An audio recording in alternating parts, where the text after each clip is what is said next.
and we'll be doing both matches. Ladies and gentlemen, welcome to 302 Sports. I'm Benny Mitchell for the Henlopen Conference semifinal round of the tournament qualifier for the state tournament.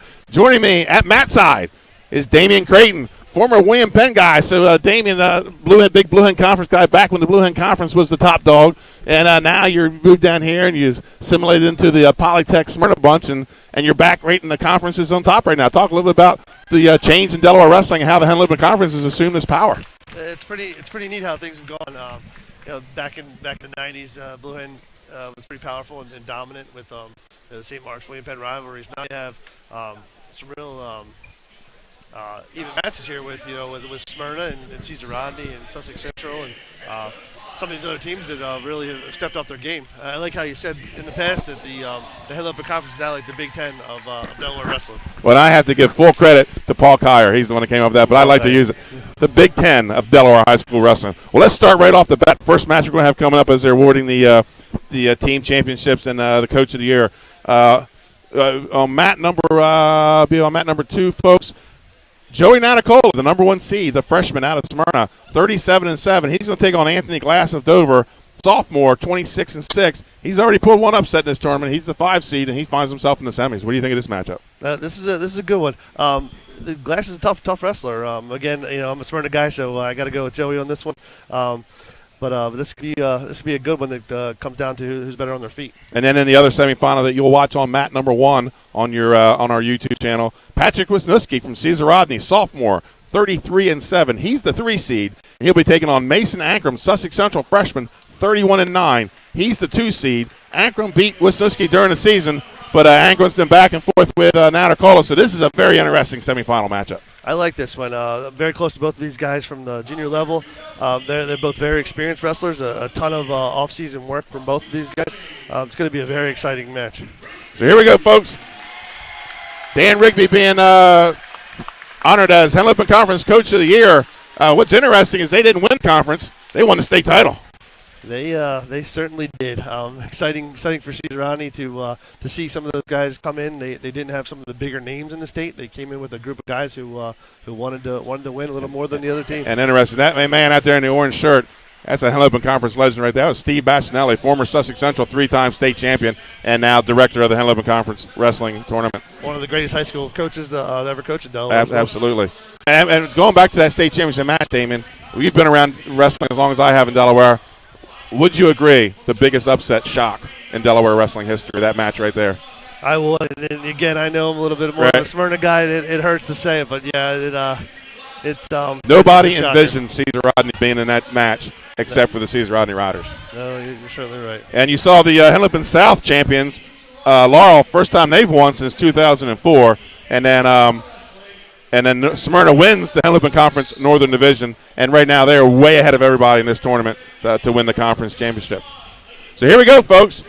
Mat number 1, that'll be Patrick Wisniewski and Mason Ankrum.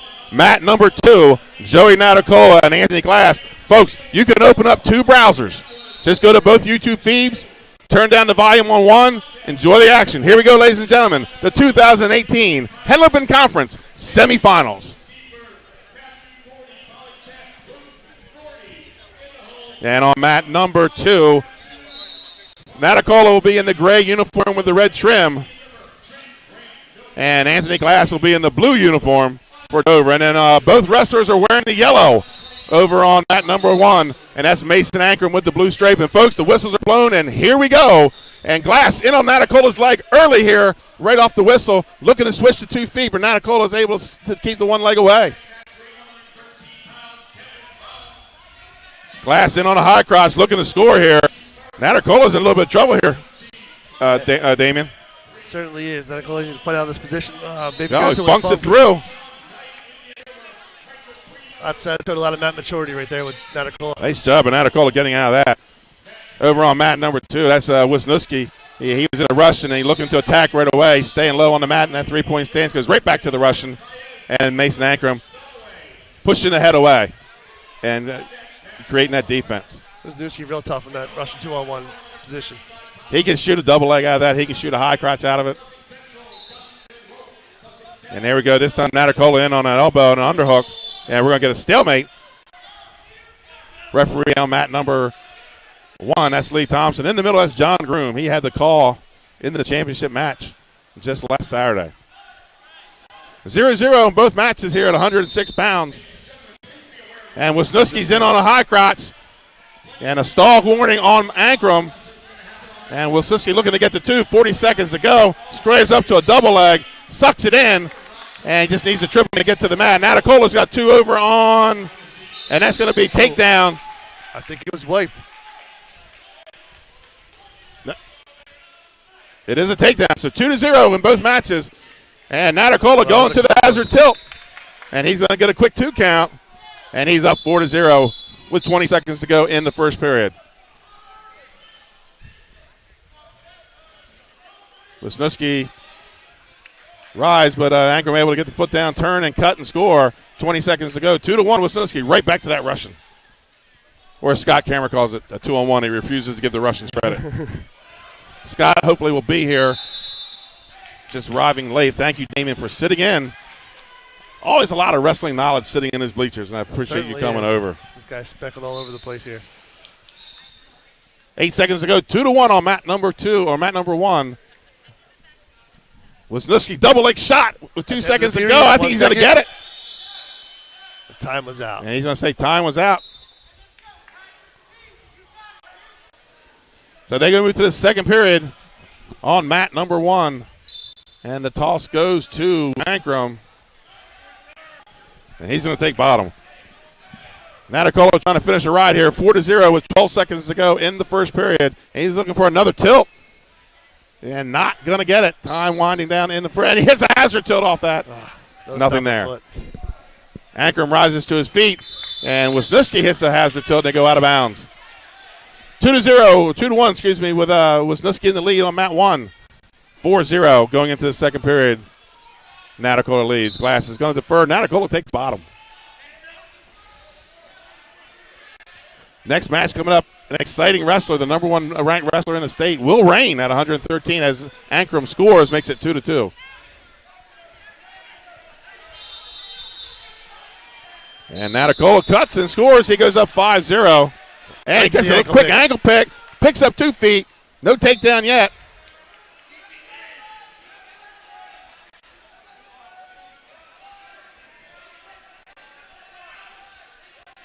And Natacola, no, Glass able to pull that foot away. That's 2 feet.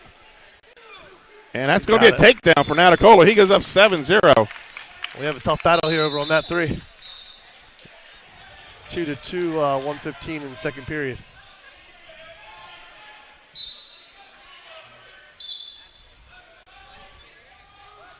Glass tries to switch here. Natacola quickly covers both legs. Now he goes low leg Turk. And he's going to work up top here, Damon, and probably get some more backs as the count begins. Wisniewski back to the Russian. 2-on-1 over on mat 1. Ankrum does have a warning for stalling. And 2 back for Natacola. He's up 9-0. He's built the major with a minute to go in the second period.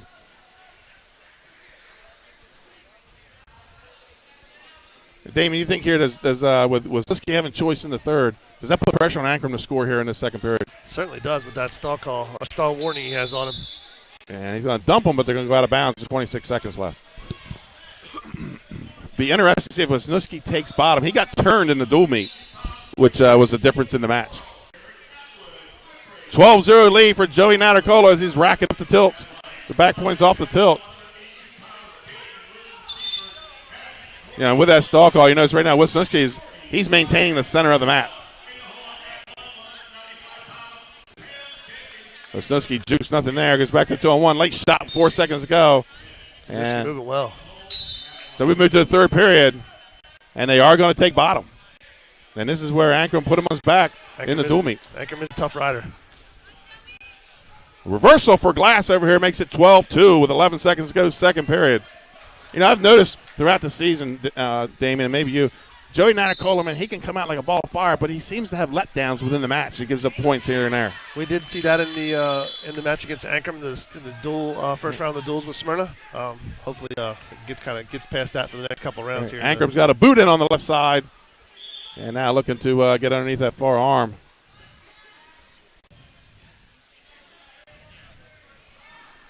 So we move to the third period on mat number 2. 16-2 lead for Joe Natacola. Ankrum trying to work that power half. He's got a boot on the left side. He's kind of in not a great position there, Damon. Is a little high. His hips a little high, and hips are sagging, and Wisniewski's just looking to limp that left arm out. And they go out of bounds. Minute 16, 2-2 on mat number 1. And then we're back to action on mat 2.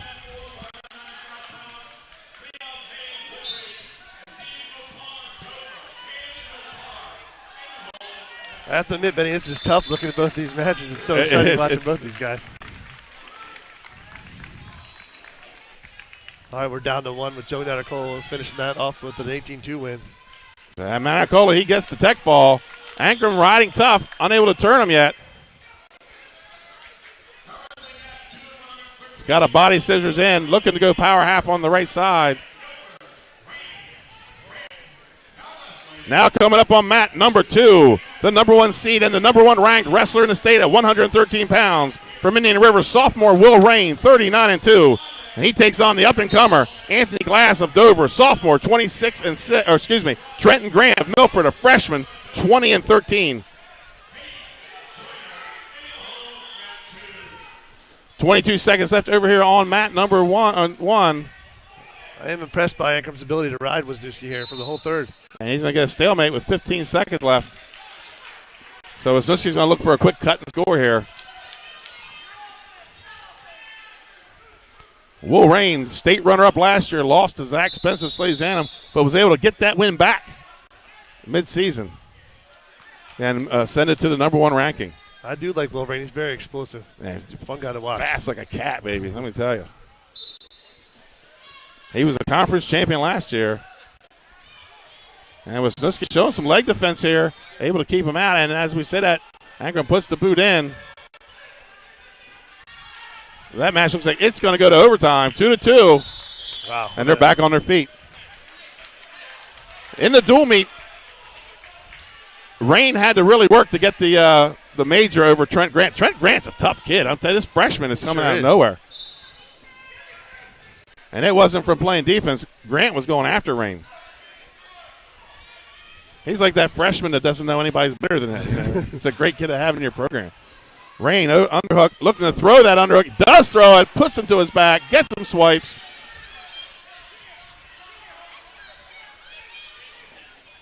And Wisniewski back to that 2-on-1. Ankrum's got to be careful of a stall call here in the overtime. And does referee Lee Thompson, will he pull that trigger? That's a tough call because he's got the warning. Double leg shot by Wisniewski. He's with the leg going. Got the funk on the other side. He's got to bring the legs back in and step over. He does step over the funk there. 10 seconds on the clock. Wow, what a great defense from So we're going to go to the we got 7 seconds left.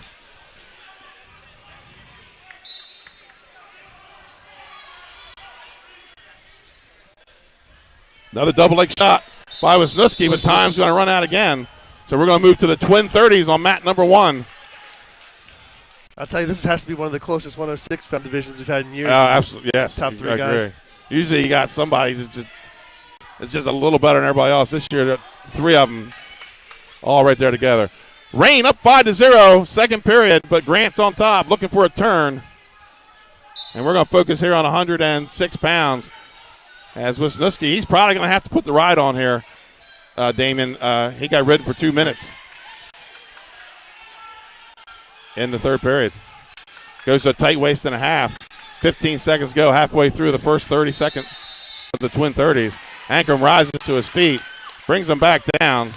Central coaches want a locked hands. Wow, they do want a locked hands call. That was close. And they go out of bounds with 5 seconds left. And I believe Wisniewski scored first, so he'll have choice if we go to the ultimate ride out.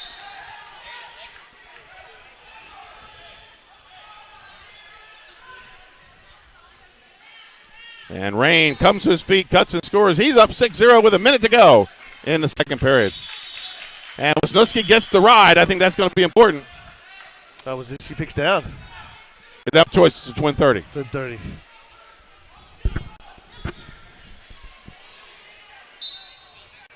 Well, I guess he could take top, yeah.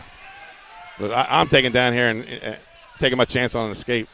Comes to his feet, peels the waist hand. He cuts, he scores, but you have to keep wrestling. 20 seconds to go. Wisniewski leads 3-2 for the Caesar Rodney Riders. Wisniewski right back to that 2-on-1 with 12 seconds to go. Looking to ice the match here. Looking to put the first Caesar Rodney Rider into the finals. Tries to throw the hand down. Goes ankle pick. Takedown for Wisniewski. 5-3. Patrick Wisniewski from Caesar Rodney heads to the finals where he'll meet Joe Nattercola of Smyrna in the fourth match of the season for those two. Probably the 15th overall in their career. In their career, yeah. Over here on mat number 2, Rain going for the fall. And Trent Grant able to fight off. And now just tightens it back up with the side headlock.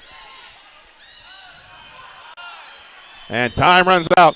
Will Rain will go to the third period with an 11-0 lead. Folks, on mat number 1 at 113 pounds, the number 3 seed, Kevin Bound out of Caesar Rodney, a junior, 23-12.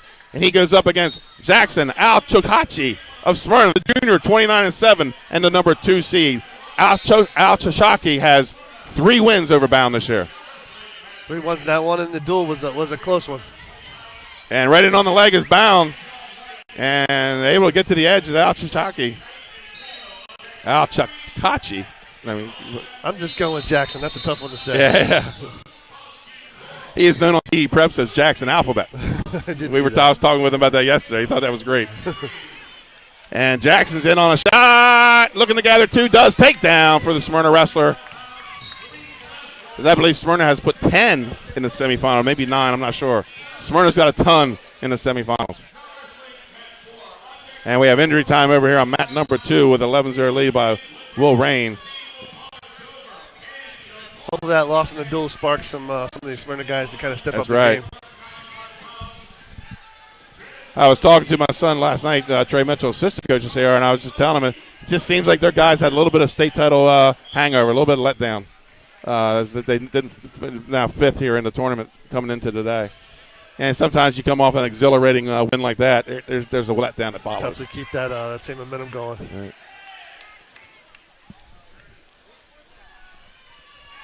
Al-Chokachi riding hard, leg in on the right side. We're going to get it out of bounds. 51 seconds to go, 2-0 for the Smyrna wrestler. And we're still on injury time over here on mat 2 with Trent Grant. Looked like he hit his head as they came down to the mat.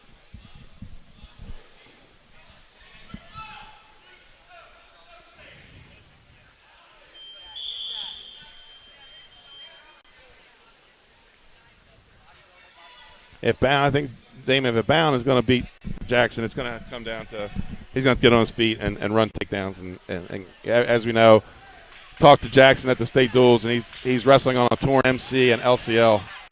And looking to get some back points here. And there's the swipes begin. Yeah, but he is a little banged up, but you wouldn't know from the way he's wrestling.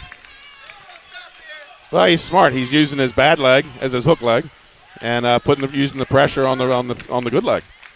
So sometimes you got to change your style a little bit when something's nicked up. And Trent Grant's back to his feet, 13-1. He trails with a minute 49 to go in the second period.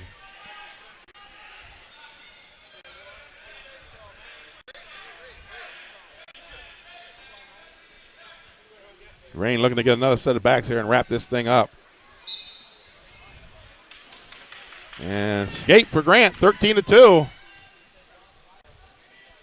I tell you, this freshman, 13-2, he's going to keep coming. That's a good pickup for the Milford, coming off 5 state titles and having a tough freshman in the room for the future. Another takedown for Jackson. He's up 8-0 on mat 1. And escape by Grant, 15-3. So this is kind of how the duel went. He fought off the tech fall in the duel. And then on a shot is Rain. Takes him back down to the mat and going to step out of bounds as he goes behind. 58 seconds left in the second period with a 15-3 lead.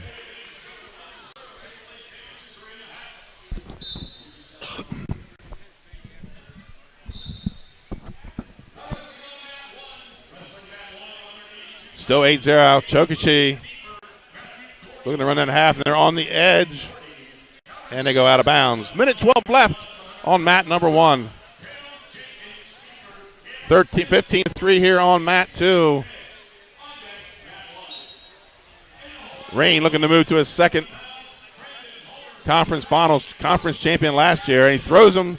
Takedown Rain, 16-3 with 25 seconds to go in the second period. And rolls the tilt out of bounds. Oh, with this tough throw by. More like a throw down. Yeah, throw down.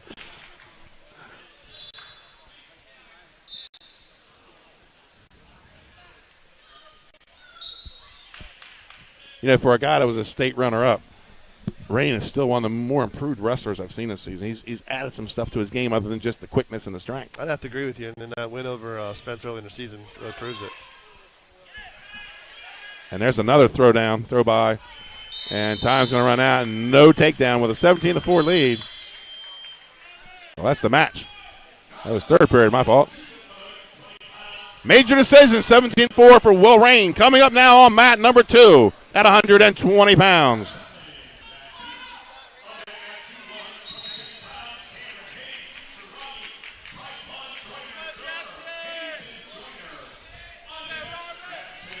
Your number 1 seed, Robbie Rosser out of Milford, senior, 40-4. He is a defending conference and state champion.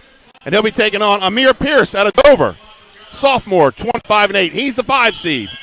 And we're underway on mat number 2. Rosser in the burgundy, white, and yellow. And a Pierce in the blue and white. Rosser in on a shot, comes up through the backside, gets 2 feet. He's got the takedown. Mike Jordan on the call on mat 2. And Pierce looking to funk and gets one swipe, does Rosser. And Rosser, he's one of those guys, he can adapt. You know, like there he knows he's got control, he knows he's got the takedown. Pierce tries to funk, he just stops moving and gets a swipe. Doesn't get the back points, but just the knowledge of knowing where he's at on the mat. Very mature wrestler. He was one of our few wrestlers who placed in the Beast this year, right? That's correct. He is a Beast place winner. Him and Wiest out of Smyrna. Pierce trying to funk again. And Rosser, he last year he won a state title with a tech fall, something you don't see a lot in the state finals. Not very often. And Rosser puts the legs in. This is where he's tough. Legs and a power half. Rosser, one of those guys that kind of set himself apart from the crowd. Right. Well, the number 2 ranked wrestler in the state, Isaiah Jenkins, not here this weekend. Did not come way in, so I don't know if it was illness or what, but he was a scratch from the tournament. Wow. And they go out of bounds. 2-0 lead for Rosser. 11-3 over on mat 1 with 53 seconds to go. Al Choksi has built the major and look for more.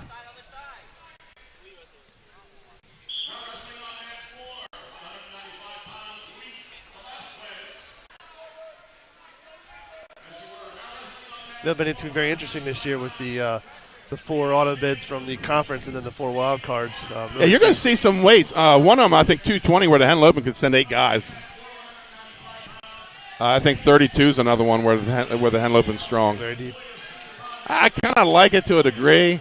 I think they should have taken another one away from the independents and made 5 wild cards because they lost nothing. They already had 4 auto qualifiers. And with 6 seconds left, Jackson Al Choksi, he has his major decision, and he's going to move to the finals where he's going to take on Will Rain of Indian River. 5 seconds to go, first period. Roster still up 2-0, and that's how the period's going to end. And Jackson Al Choksi, he's in the finals. His first year here in the Henlopen Conference, transfer from Middletown, a Blue Hen Conference school. And he's a Henlopen Conference wrestler, and he's now a Henlopen Conference finalist. As you see, a little trouble getting off the mat, limping off the mat. He's with a torn MCL and torn LCL. He sure is having a heck of a season. Yes, he has. Let's talk about mat number 1. This could be an exciting one, Damien. 120 pounds, the number 3 seed, Tajon Knight out of Indian River. He's a sophomore, 35-6. He's going to take on Mike Primo out of Cesar Rodney, a junior. He's the 2 seed, 24-6. He was a conference runner-up last year. Placed 4th in the state at 106. And Knight returns to 120. He was at 120 last year. Primo, one of those guys, is kind of been hanging around the podium over the state tournament for the last 2 years. That's right. He is funky.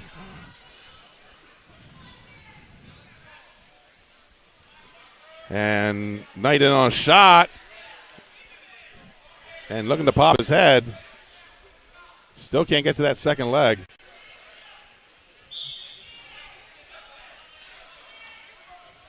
And now there's the funk of Primo.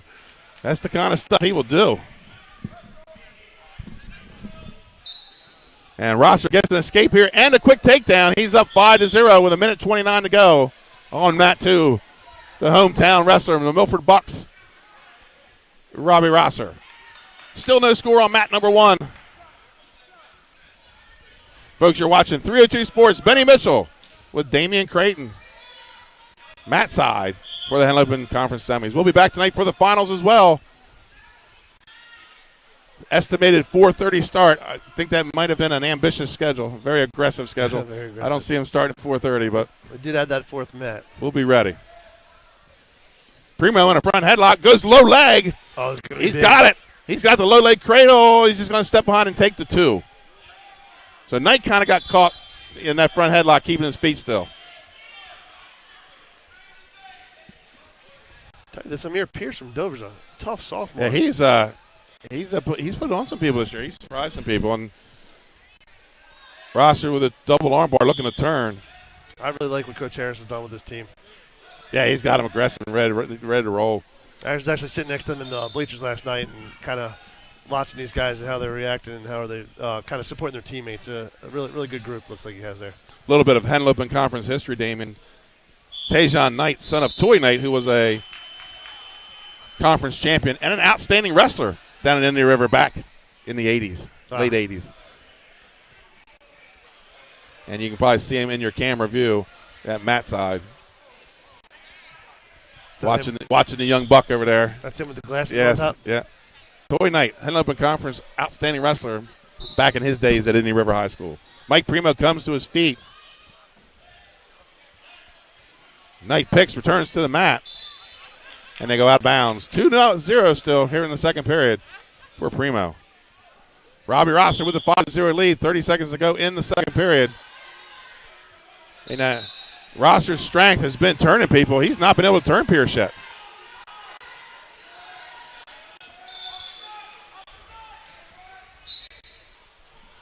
$14 seconds to go. Rosser's in a hang-on position right now.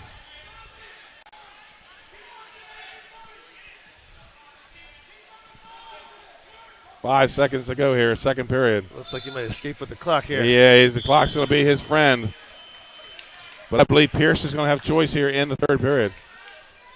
Rosser did this in the state quarters last year. He had a tough match, and he had to pull it out, and then he just turned it on in the finals, semis and then the finals. So Rosser's going to go bottom position. Still 2-0 on mat number 1. Knight looking here to go. Looks like he was going to go cradle, and Mikey Primo, we talked about his funkiness. He just balled up and popped the head. He scores, and now he's going to go for some backs with a low leg Turk.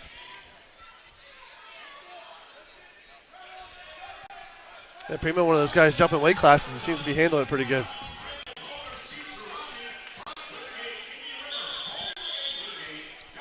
You know, one of the advantages that Primo has in a match like this is, number one, experience and schedule, and workout partners like Ben Anderson and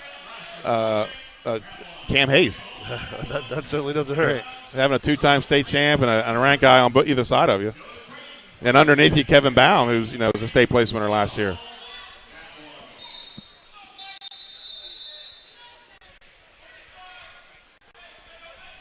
Rosser on injury time. He got the escape. He's up 6-0. The one thing about Rosser is even when he's not putting a lot of offense on, his defense is so good. You always see a lot of zeros on the other side of the board. Yeah, right Stingy there with giving up points. And he's going to come back to the center of the mat. 6-0, and they're on their feet. Seems like Rosser's been around forever, the junior program. And fun guy to watch here. One of my guys showed up about first or second grade, former Henlopen Hammer. And he looked like he wanted to go. Big Spladle. Big Spladle, not there. And now just the caginess, he finds a Merkle out of that. Oh. And I believe he gets 2 and 2 and 2 back and 2 reversal. So 8-2 lead for Rosser. And another takedown for Mike Primo. 6-0 lead in the third period with 1:36 to go.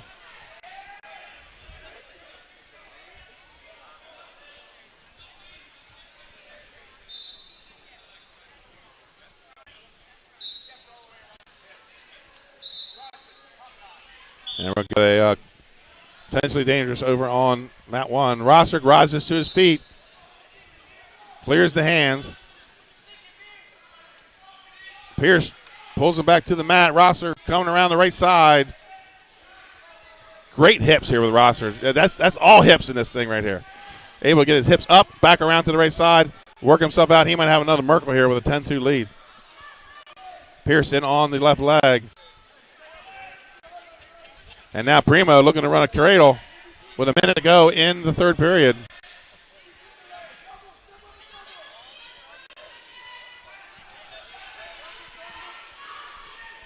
Rosser with a body whizzer now breaks the lock, gets the reversal. He goes up 12-2.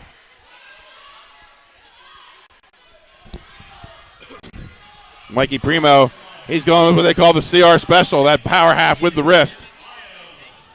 Looking to get a turn here. Rosser getting some backs here on mat 2.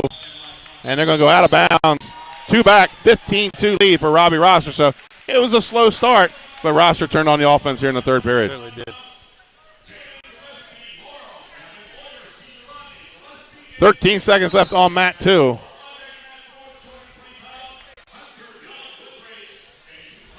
Well, it's a good feeling to win your final conference championship here in your home gym. Absolutely.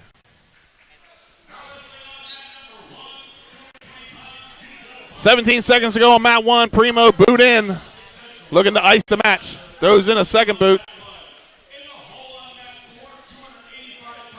And Primo watching the clock. He's going to go back to the conference finals. He was the conference finals last year at 106.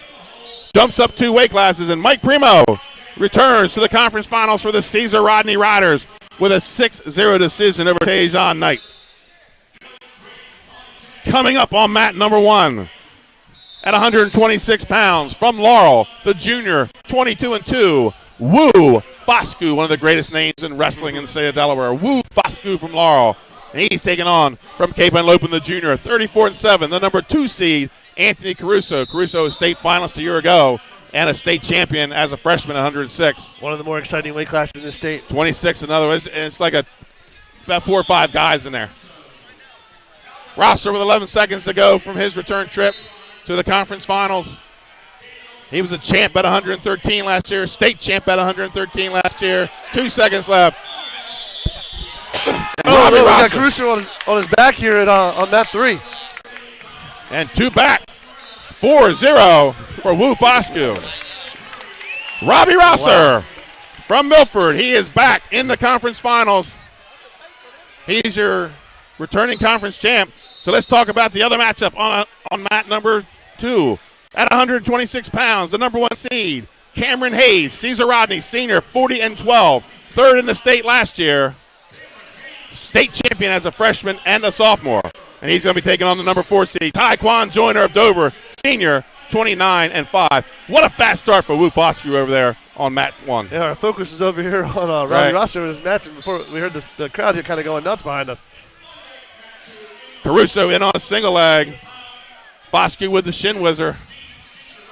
Matching underway on mat 2 with Taekwon Joyner and Cameron Hayes, and they have wrestled a lot. And they go out of bounds, still 4-1 with a minute to go.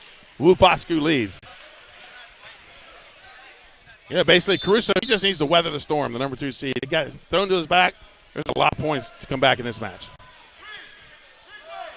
Caruso with a ton of experience Absolutely. in his position before.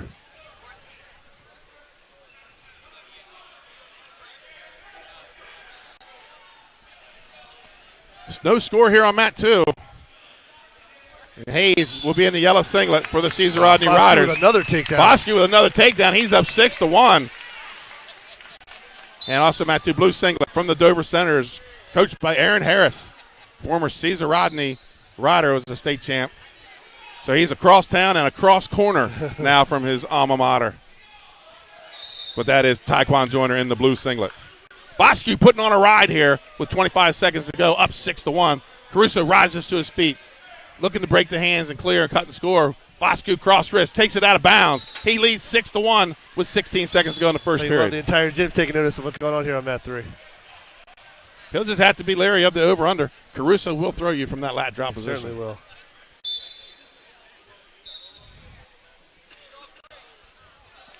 Shot by Taekwon Joyner. Hayes able to get the hips out, reshot, and it goes out of bounds. This is trouble for Foscue.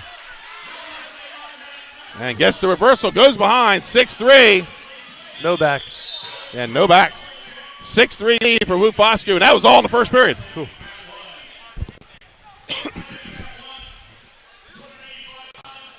Foscue's going to defer. Caruso's going to take bottom.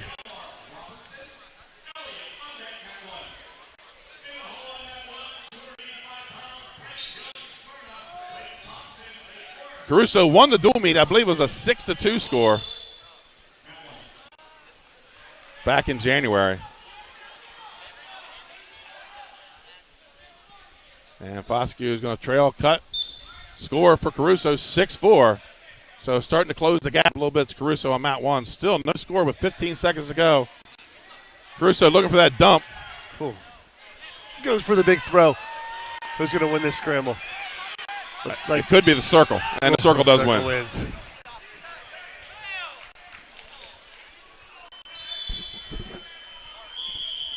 No score after the first period over here with Hayes and Joyner.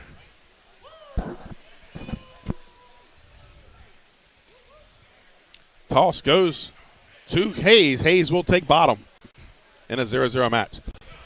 Almost an automatic in high school wrestling. Automatic. Hayes, one of the more dominant wrestlers we've ever seen in the history of our state. Right. With 2 state titles going for his third here. Comes to his feet. Hand fights, cuts, and scores. Hayes up 1-0 at 126 pounds. 6-4 over here on mat 1. Minute to go in the second period. Oh. Foscue able to get out of danger. And now he's going to look to go behind. He can score here.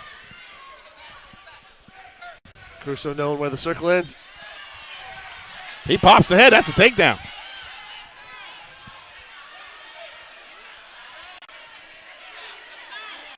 Wow. Caruso just mat awareness, able to get to the edge. I think, Damien, in that position, you're Foscue. You have to lift him off the match in that rear standing position and get the score. Right. I'm impressed by this Foscue kid.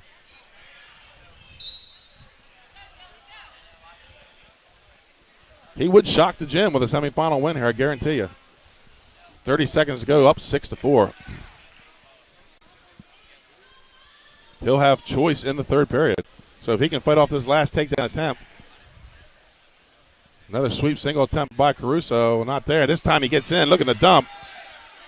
And Foscue, he threw him from this position once already. He's back in that whizzer. 10 seconds to go.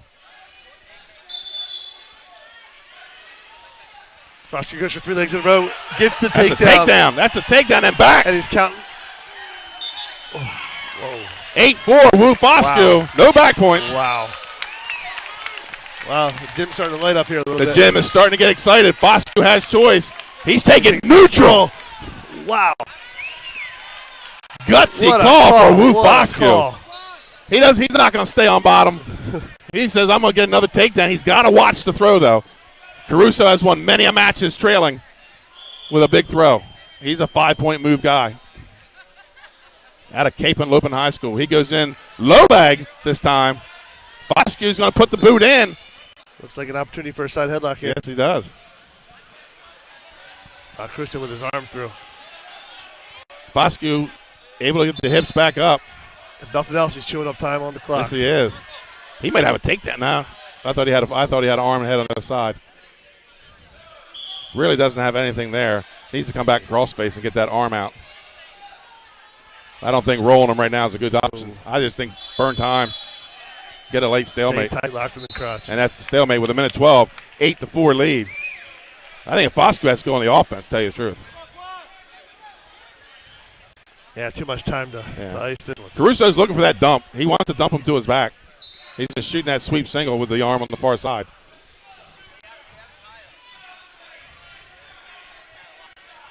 Foskew's going to wrestle in space here, Damien, which I think is a wise decision. Shot attempt there. Caruso's got to see the urgency now. Now we're under a minute. And we're in the third period here on the other mat, on mat 2. Tight battle here. 1-0 in the third. With big low leg roll through cradle. And getting some swipes here. We're going to have a 9-8. And Foskew comes out of it, has his own cradle. Caruso still in control. That's very close. It's got to be one if nothing else at the end.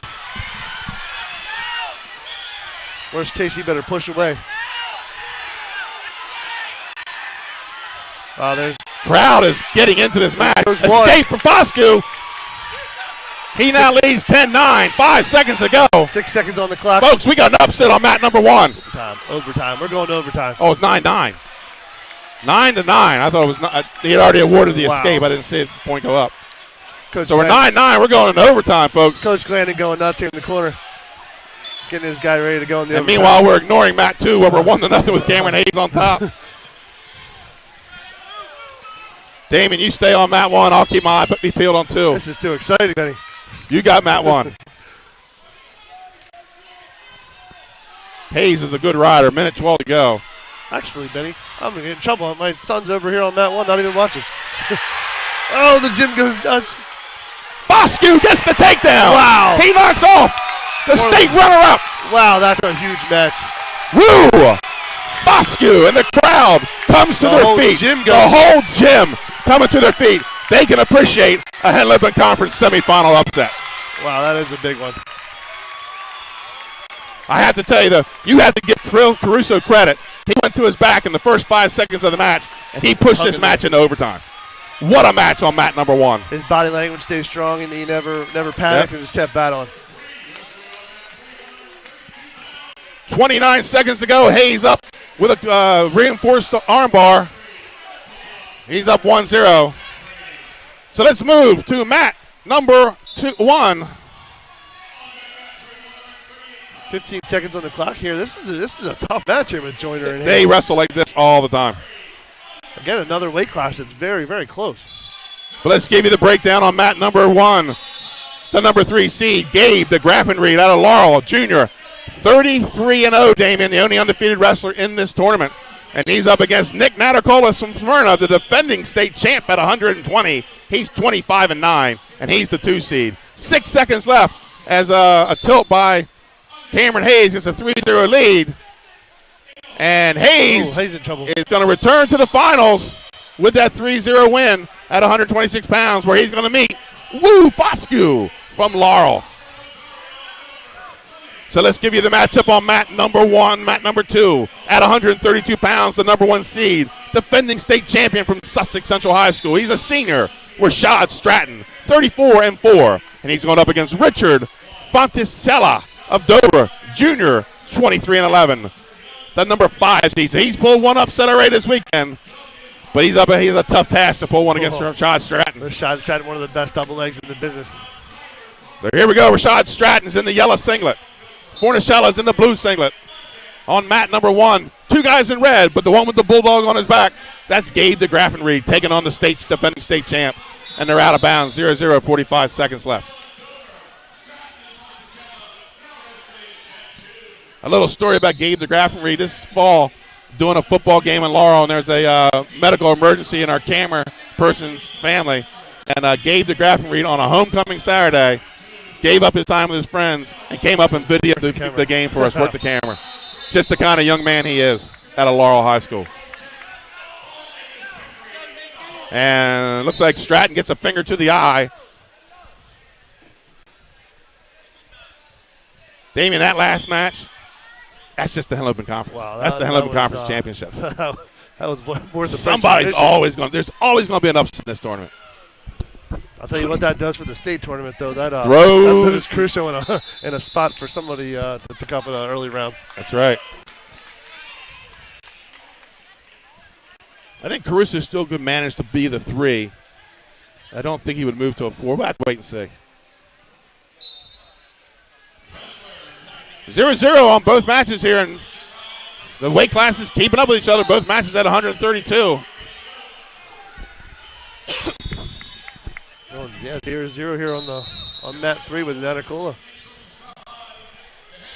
Gabe DeGraffenreid looked like he had an early takedown, but it went out of bounds. Again, we talk about mat presence, and that's the difference between sometimes a Smyrna CR and a Milford and a Laurel, or maybe a Delmar.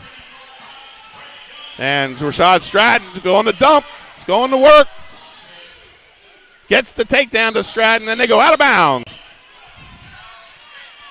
Referee here on mat 2, there's always been a great debate. Is Marvin Dooley the greatest athlete in William Penn history? That is the great debate. My partner here today, Damian Creighton, would say, let's think about that. Damian Creighton and Marvin Dooley, both of them state champions out of William Penn High School.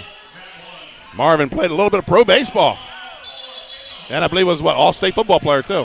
I believe Marvin was 2-time in each sport, 2-time football, 2-time wrestling, 2-time baseball. Fornicella looking to get the escape. Looked like he was going to throw Stratton to his back. Stratton's got his arm stuck, and we're going to get a potentially dangerous as he comes to his feet. Stratton with a 2-1 lead. DeGraffenreid gets the escape on mat 1. He leads 1-0. Minute 13 to go. Second period, excuse me. I believe we have a reversal call here on mat 2. It may not have been awarded. He does. Reversal and 2 back. So it's going to be 5-3 for Fornicella. 5-2. Thank you, Coach Aaron Harris, correcting me on that. Wow. Wow, this is a tough day for returning state champs. Yes, it is. It's going to be 4-2. Natacola trailing by 1. 4-2 for Fornicella. Still 1-0 on mat 1. Damian, this is shaping up to be one of the greatest Henlopen Conference championships of ever. I can't argue with you there. We've already had a state champ runner-up knocked off.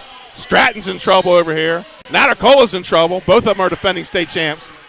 How about this is the year of the Eagles with these underdogs coming yes, it is. Against these top guys.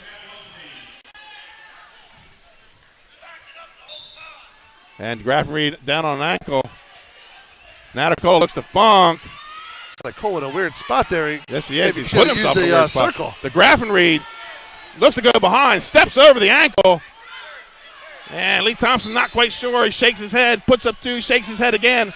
And now he's flying with the arm arms come out. Out here with the, whoa, that was close. And we have no score on the edge. 4-3 here. Stratton escapes. Makes it 4-4, 17 seconds to go. That's all first period action.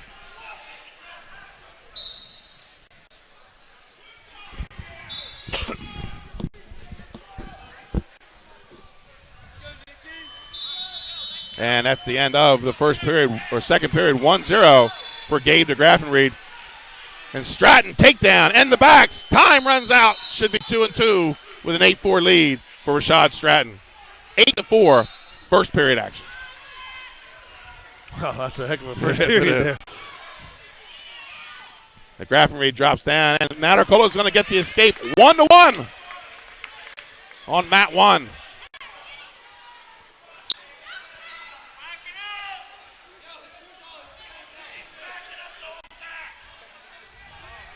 While the fans here want a stall call. The Smyrna crowd wants that stall call. Minute 33 to go in the match. 1-1. The Graffenreid looks like he is starting to show a little wear of the body language. Comes right back out and takes a shot. Natacola will circle away. Stratton now up 11 the floor. And lifts, and he's going to look to lift and return him to his back. Not there. Minute 39 to go, second period. Stratton putting boots in, and he's not much of a leg rider. And we're going to get a potentially dangerous out of referee Marvin Dooley. On the edge, 58 seconds to go. Nice duck by Natacola. Shot by the Grafton Reed. He goes behind and gets the 2 with 51 seconds to go. Wow, great reaction on Natacola there. The Grafton Reed bottom position, down 3-1 at 132 pounds. Stratton starting to pour the points on, showing some offense. The Grafton Reed rises. Natacola looking to back trip. The Grafton Reed gets the escape, 3-2 with 40 seconds left in the match.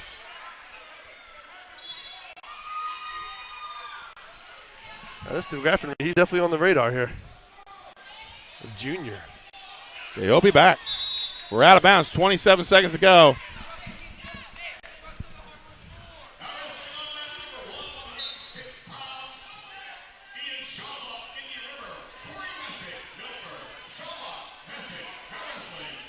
Natacola cannot relax here. No, absolutely not. He's dangerous. The Grafton Reed, he's tired. He's looking at that one shot. One last shot to end this match. And there it is. There it is. He's in on the ankle. Subs up underneath. Oh, Natacola with possible funk. And he gets to that this back is coming hip. Down to the wire. Natacola able to funk. 2 seconds, 1. And that's it. Natacola is going to move to the finals. Natacola escapes a close one there. For the Smyrna Eagles, 3-2.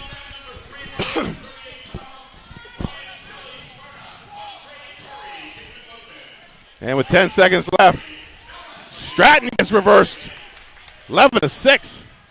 So let's talk about the matchup on mat number 1 at 138 pounds. We have Ryan Kelly, the number 3 seed out of Smyrna. He's a senior, 14-13 on the season.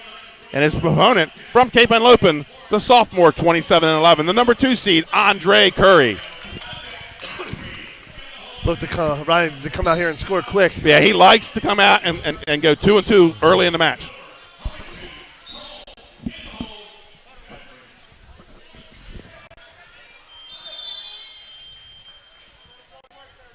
Curry, he's in the silver and blue singlet. Kelly in the red, the gray singlet with the red S for the Smyrna Eagles. 11-6 over here in the third period with 1:40 to go. Stratton going to work. And we're going to get another potentially dangerous. Stratton was a state champ last year at 126 pounds. Beat Wilmington Charter's first ever state finalist, Jesse Milwaukee, in the finals. That was a tough battle. Yes, it was. Right down to the end.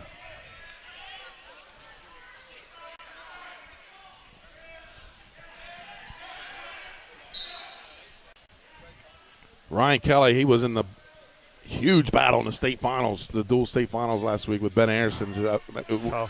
A bloody battle. Tough overtime loss. Right. And they're going to scramble here. Kelly's going to come out from behind. Trip, spit, score. Ryan Kelly up 2-0.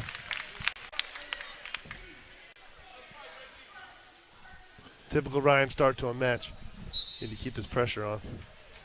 Under a minute to go here at 132 on mat 2. Rashad Stratton's built the major. He's up 14-6. Looking to return. He was a conference champion a year ago.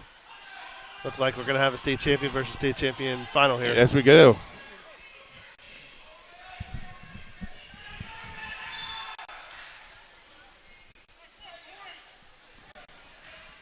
And now Kelly out front. Look like he may be trying to go mousetrap. He's got a wrist and a half, but the half's on the far side. Now he goes inside wrist, looking to put the boot in.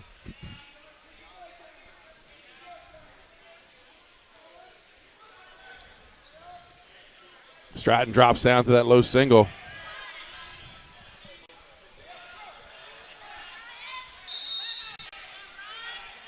Big reversal. And reversal by Curry with 7 seconds to go. And they go out of bounds.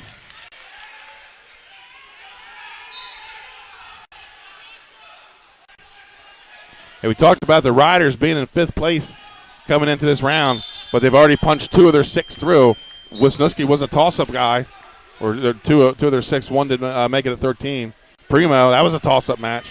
So this round's where you pick up the points. Jump up some points. 2-2 at the end of one period on mat 1. And Ryan Kelly is going to win the toss and take the bottom position. 6 seconds to go, and Rashad Stratton, he's headed back to the conference finals, defending conference champ and defending state champ. He wins 14-6. I believe it's going to be matchup number 3 for Natacola and Stratton. Yep, two state champs going to battle out for the conference title. So let's talk about the next matchup on mat number 2. Pound for pound, maybe one of the best wrestlers in Delaware, if not the best. Jackson Dean, Cesar Rodney, sophomore, 33-3. He's the 1 seed. He's a defending state champ. And he's up against Brandon Greenlee of Sussex Central, sophomore, 28-17. He's the 5 seed. Jackson Dean in the yellow singlet. Greenlee in the white singlet. Jackson, one of the more mature sophomores we've seen in the state. He is. He's like a no celebration guy. He's just all business when he's out there. Very humble, very professional. Yeah, absolutely. Pulled off a big upset last year in the conference finals over defending state champ Greg Baum with a pin. A match that I believe he was facing a tech ball. Way behind. Yeah. And he is a cross-face cradle guy, and he's already across to that elbow. He goes near side, lifts the near leg. And here comes the cross-face cradle, looking for the fall here in the semifinals. Steps it around, pulls it back. Rockabye, baby. He's all cradled up on mat number 2. Minute 15 to go. Oh, and Greenlee able to escape the cradle. Curry still 2-2, riding on top with a minute to go.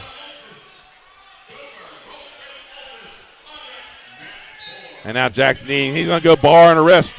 He's got a minute to go. He's up 5-0. He's going to put the elbow in the ear, runs it over, comes back, reverse half. This kid's a pinner. He knows how to pin. He sure is. In the duel, they knew, the Smyrna fans knew that he was one of the guys coming up late, and it was going to be trouble. And he ended up getting the pin against Smyrna Eagles for the duel win. Helped the Riders win the state championship. Ooh. Greenlee able to fight off another fall. He's down. He trails 8-0 though. Minute to go. And this is the moment right here. How Kelly responds here in this final minute of the second period, Damon, is how I think the match goes. Very, very important. Jackson Dean with the fall in the first period. And he's on his way back to the conference championship. And we're going to move to 145 on mat 2, where we're going to talk about a state runner-up last year. He was a state champion 2 years ago. Greg Baum out of Smyrna, senior, 25-6. He's the number 1 seed. And he'll be facing Canel Decembre of Polytech, sophomore, 32-8. And he's the 4 seed. And we got Ryan Curry with a double arm bar. And he's going to pick up 3 backs there with 10 seconds to go. And we talked about this final minute of the second period. You called it, Benny. How does he respond? Baum in the gray singlet. Decembre in the black singlet, representing the Polytech Panthers. Curry picks neutral in the third.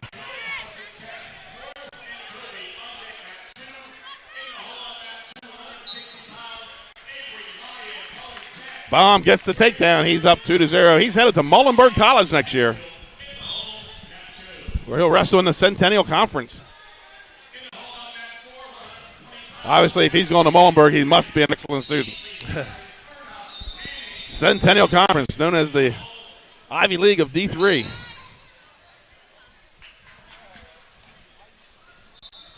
Yeah, good kid. He'll be missed for the Smyrna Eagles next year. Absolutely. Smyrna's going to be a lot of guys. They're losing, 8 seniors? They are. Hopefully that feeder program over there can push some guys up. They were state runners-up the past couple of years, and the Riders only lose 2 or 3 seniors. The Riders is certainly going to be tough. They're doing a good job with their feeder program over there this year. Baum with the mixer. That's what he's known for. He's got it. Now he's just going to settle the hips in. Plenty of time with 1:12 to go, and December is going to come out of it. 2 back for Greg Baum. And we get an escape for December. 4-1 on mat 2. It looks like Ryan Kelly's lost a contact.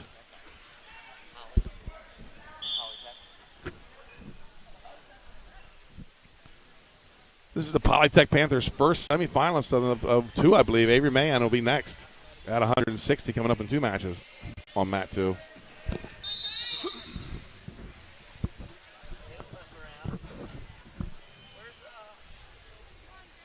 Bomb snap down, looking for a mixer or a cradle. Gets the chin. And now he's looking for a cradle, goes behind. Takedown, Greg Baum, 6-1. And we're back to action on mat number 1. We're in the neutral position with 1:32 to go. 5-2 lead for Andre Curry of Cape Henlopen. Ryan's got some urgency here. We're going to need 2 takedowns. He's going to get back in this match. Curry doing a good job holding position. Andre Curry, he is the cousin of Avante Drummond and Tajon Knight. He gets a big shot off the whistle. That was huge. Also a cousin of Tajon Knight. Smart reading the body language of Kelly, comes out on the whistle. And he might have a pin here. A shot.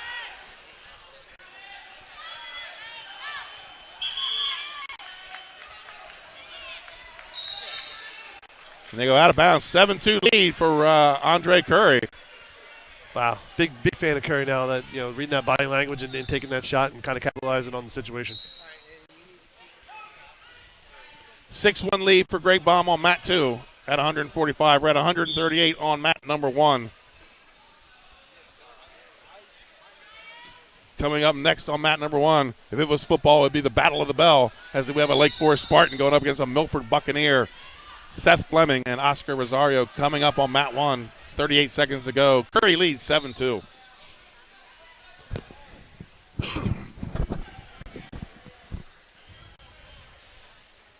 I think, Damon, one thing probably you can appreciate in the Henlopen Conference as opposed to your days in the Blue Hen is the number of rivalries in the Henlopen Conference that you didn't really have in the Blue Hen. You're right. You had some, but like everybody's a rivalry down here. Everybody's got a rival. It is a fun place to wrestle, I'll tell you that. Moving down here at first, it was tough getting used to it. But now, I guess 10 years later, it's a great place to be. I was teasing Steve Bastianelli last night. He's running the tournament. He spent he's a Sussex Central wrestler. Went away for 40 years. At St. Mark's as a coach, and watching that independent tournament. And he's here last night. This place is going crazy. Nobody's sitting on their hands in the quarterfinals. Right. It's surprising to see how many tough quarterfinal matches there really were. I was talking to my brother last night, who's a coach over the Blue Hen Conference, and he was surprised to hear some of the more exciting matches we had over here compared to over there. Andre Curry is on his way to his first conference final for the Cape Henlopen Vikings. So let's talk about the next match on mat number 1 at 145 pounds. He's the number 3 seed. Lake Forest High School. He's a junior, 31-6. Seth Fleming. He'll be wearing the blue singlet. And he'll be taking on Oscar Rosario from Milford.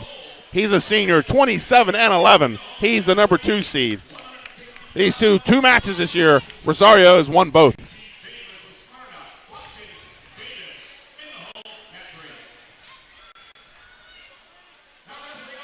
Seth Fleming's father was as you can see sitting in the corner to the right, he was a conference champ for the Lake Forest Spartans. And that's a pretty cool dynamic, being able to coach your son at the high school level. So here they go. Oscar Rosario in the maroon, gold, and white singlet. Greg Baum up 8-2, headed to the third period. And Baum, a little bit of a struggle here, I would say this Polytech kid's doing a good job holding the score. Remember, folks, we'll be back 4:30 tonight or this afternoon for the finals. And a little Peterson here by Baum, but he's going to bail on the Peterson. Come out, get a double, out of bounds. Reversal, 10-2 for Greg Baum. Greg Baum's an explosive wrestler. He sure gets in position and explodes. How about that duel? He's only winning by a point or two in the throws the mixer from his feet. Big hit. That was a glimmer of hope there. It brought the Smyrna Eagles fans to their feet. Unfortunately, it was short-lived. Young man named by the name Michael Abdullah in the next match fights off his back to takes the loss, but secures a state title for the Caesar Rodney Riders. What a action-packed weekend last week was. Milford winning Division II, Caesar Rodney winning Division I. That's, I believe, the Henlopen has won both divisions since 2011. Wow. It's funny. Back when we were wrestling, it was William Penn. William Penn. That was it. St. Box, William Penn. Then they split divisions. Hodgson came in. Actually, a little more history. William Penn is partly responsible for the when Hodgson took off like they did. Yeah, Jerry Lamy. When you guys had that super team, when you were a freshman, you had a bunch of guys around your age. There was no place in the lineup for anybody to go to William Penn. So everybody went to Hodgson. You're right about that. They all went to Hodgson. William Penn dominated. And next thing you know, and I believe Hodgson ended up beating them for a conference title one year. They did a few years later. Right. So William Penn was partially responsible for that big run by Hodgson where I think they won like 4 or 5 straight titles in Division II. Yeah, they had Jerry Lamy and Coach Paul Antonio over right. there. Paul Antonio, William Penn guys. Yeah.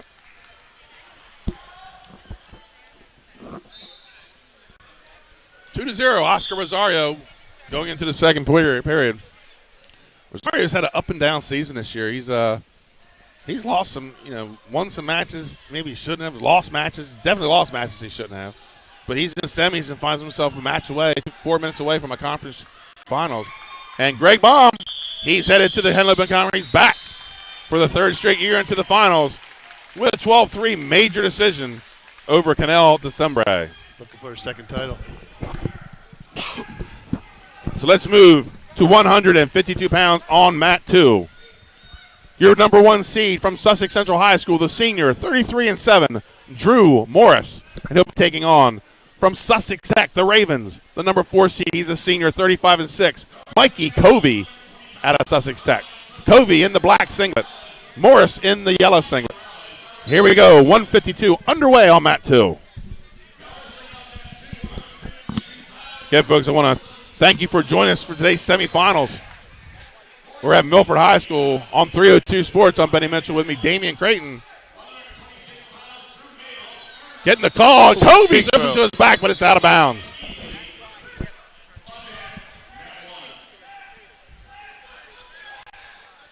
Coach Layfield over here at Tech doing a real good job with that program. Yeah, he's a long-time coach there. Former Sussex Central wrestler, state champ out of Sussex Central.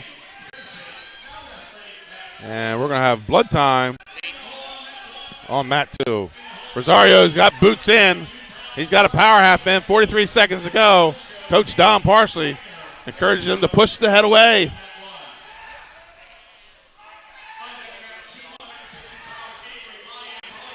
Folks, on here on the mat 2 camera, we're going to pick up some consolation action. That's 120 pounds. That's Sussex Tech and Sussex Central.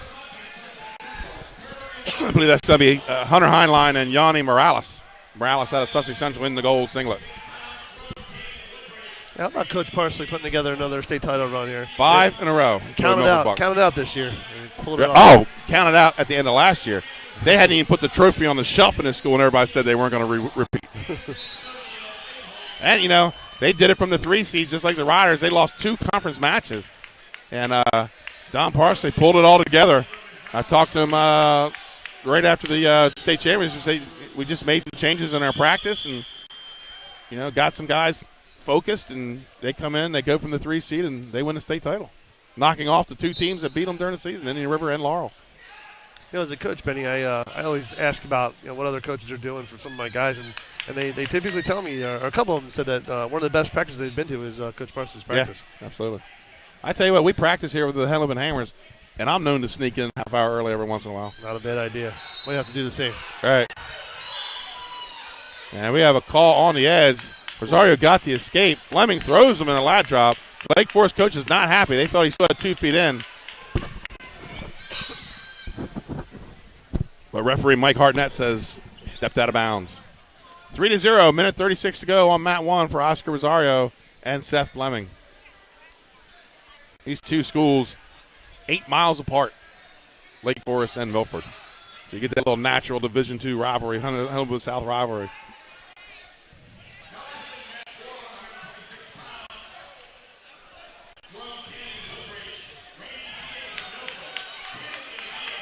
Yeah, so close they get some transfers back and forth. They was it Copes that jumped in this year? Gage Copes. Robbie Rosser actually was a Lake Forest resident. Wow, I didn't know that.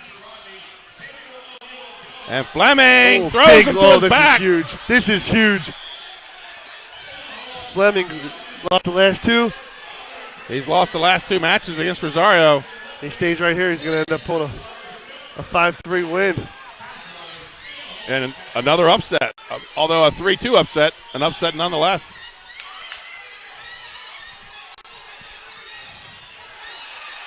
Wow, this is huge.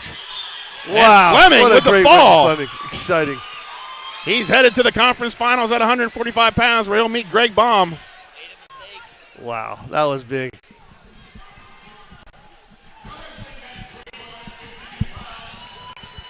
Back to work goes Morris on mat number 2. He has Covey on his back. He's getting the swipes. We get 2 takedown and no backs. So 2-0 for Drew Morris. His brother Johnny Morris was a state finalist last season.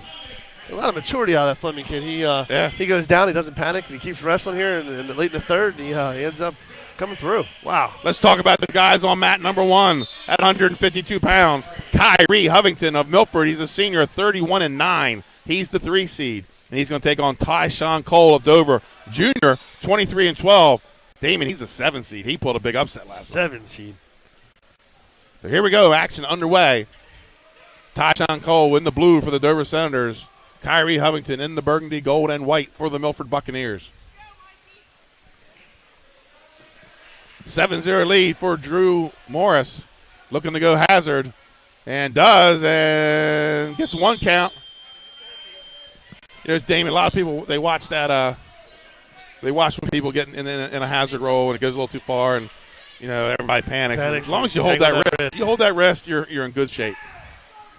Just roll the other way. Roll the other way.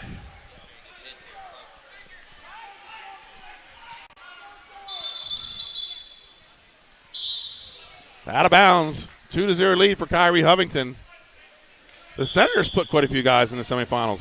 Damon, you talked earlier how you're impressed with what they're doing here.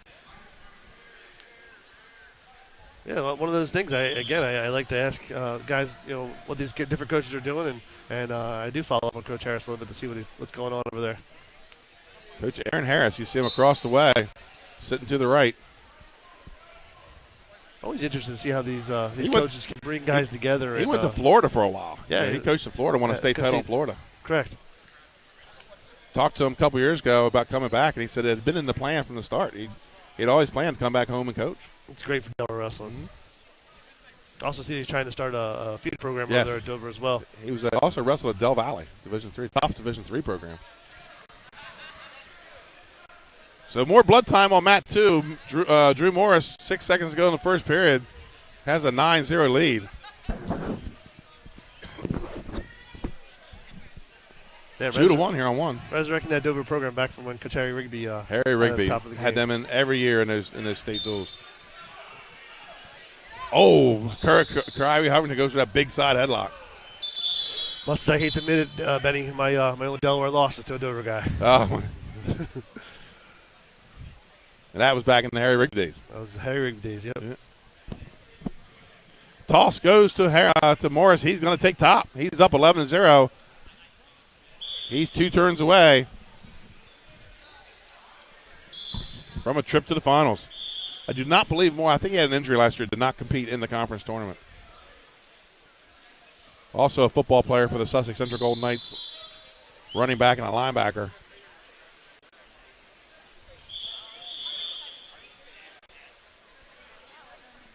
And back to action on mat 1, 2-1, 20 seconds to go in the first period. Kyrie Hovington, he has a win over Morris this year, but he ended up the 3 seed due to a loss to Riley Tracy in the first match of the season. Some of the seeding, I was looking at some of them when the brackets came out, a little sketchy, some of them, how the voting went. I thought 220 was crazy. 220 was crazy with Moyer at the 5 spot. Moyer at the 5 spot, and the guy that beat him twice at the 7 spot, Brendan Holder.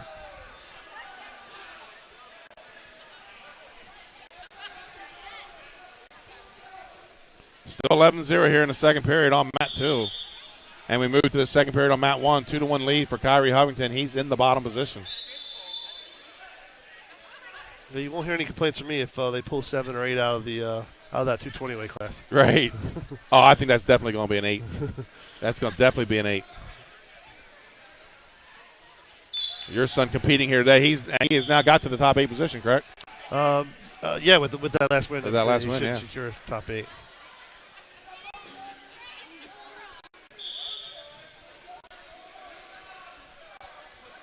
And that's the son that's not to be confused with the baddest 6-7-year-old on the planet in Trent. The baddest 7-year-old. He's walking around here somewhere. With his chest stuck out. Oh, man. One of my favorite youth wrestlers. And I don't know if I've seen him wrestle many matches. You talk about body language. He's got it. He definitely talks the talk. Side headlock by Hovington. And big pulls it through. Wow, gets the back. He's getting some back here. Wow. That's a tough one to roll out of. And 2-2. 7-1 lead for Kyrie Hovington of the Milford Buccaneers. Damien, I don't know what it is on mat 2, but everybody's bleeding over here. Bleeding over here. The blood mat.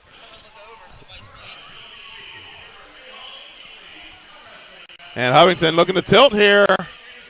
And he's getting the swipes. 34 seconds to go. Referee Lee Thompson holding 2 back. 13-2 lead for Drew Morris here at 152 on mat 2. So the 2 weight classes have caught up with each other at the semifinals. 2 backs for Hovington. 9-1 lead. He's built the major with 15 seconds to go in the second period. And now he's got a wrist and a deep half. He stretches him out. He runs the half. Wow, 1 second. Solid win. Oh, still a period to go. Oh, wow. Only second period. 9-1 lead for Kyrie Hovington.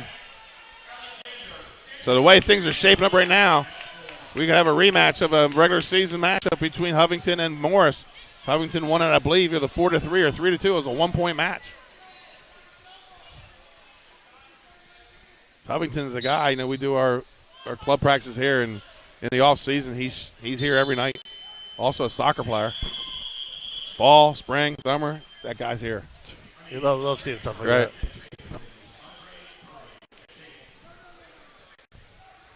It's so common as soon as the weather turns nice, these guys kind of start escaping the room. Right, finding the lacrosse stick and the girlfriend, baseball. On our way, third period underway here on mat 2 with Covey and Morris. 13-2 lead by Drew Morris.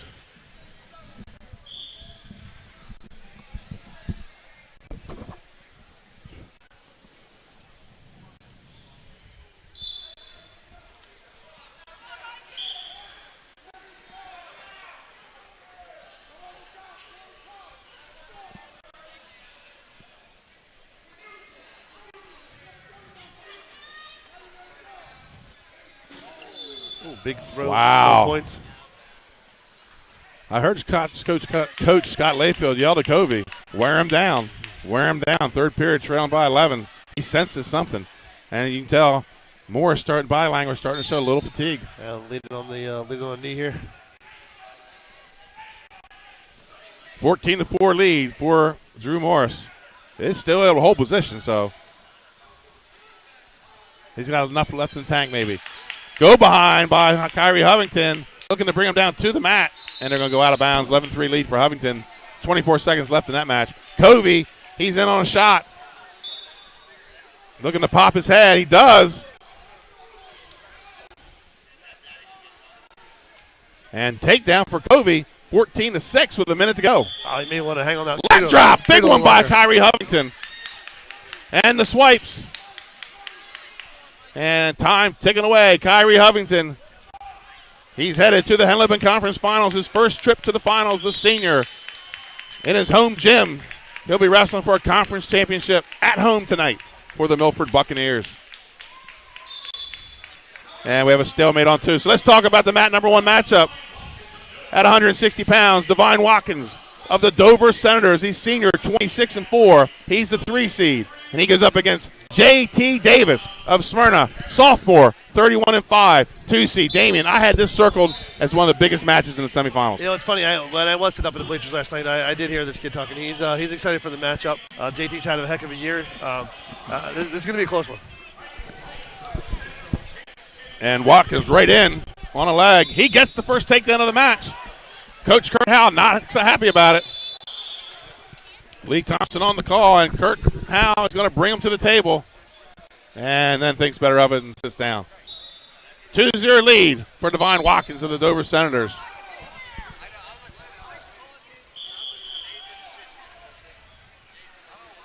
15-6 here with 10 seconds to go on mat 2. And Drew Morris, just like his brother Johnny, headed to a conference final in his senior season. 15-6, major decision for Drew Morris. That's a solid victory there. All right. Let's get to the 160 of the next match on mat number 2. At 160 pounds, Avery Mann from Polytech. He's a senior, 36-4. He's the number 1 seed. And his opponent out of Sussex Tech, the junior, 20-3. He's the 4 seed, Trey Hatfield.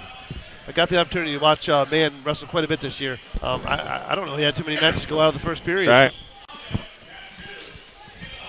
So here we go, both in black. Mann will be in the black singlet with the red stripe. Hatfield in the black and white. And Mann right away, front head position. And Damon, mat number 1, Watkins putting a ride on now on Davis. He is.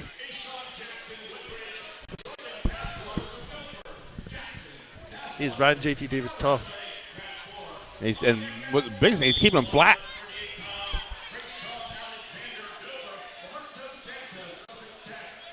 Davis rises up. And Watkins trails. 36 seconds to go in the first period. He's going to come to the edge and out of bounds with 32 seconds left. And Divine Watkins' strength is on his feet. But he's putting on a good ride right now. Mann gets the first takedown, double boots, and looks to go to work up top on Trey Hatfield.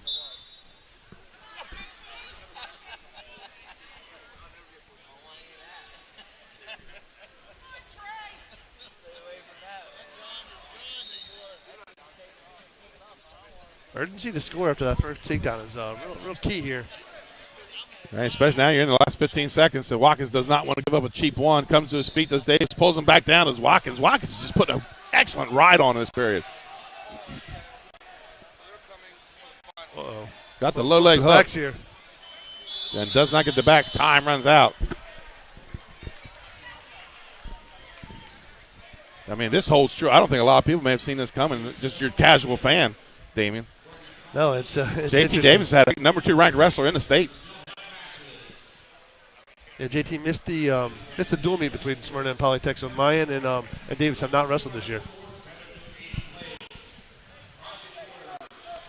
And Hatfield cuts and scores 2-1 lead for Avery Mayan. Yeah, he's been a favorite almost every year, Damien, and something's happened. Maybe this is the year. I believe he was in the state finals his freshman year. Or something, I believe. Mistaken. He's got a 2-1 lead with 6 seconds left.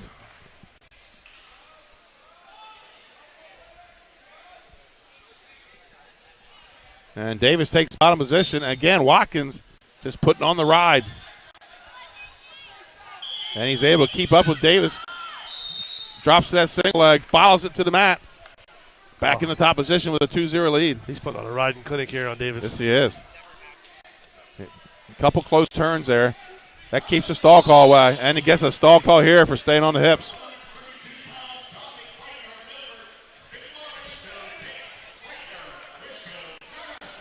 So stall warning on Divine Watkins from Dover in the blue. Mayan starts the second period. Switch to behind. He's up 4-1.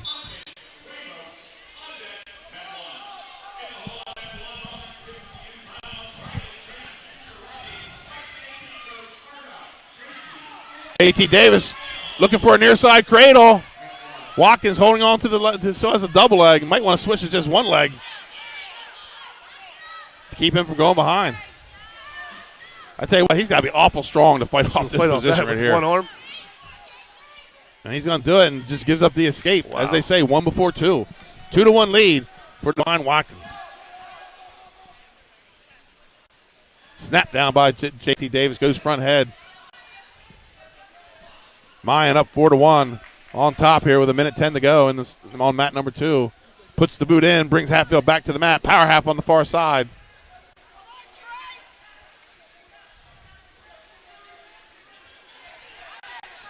Davis in on a shot. And looks like he might be going near side cradle.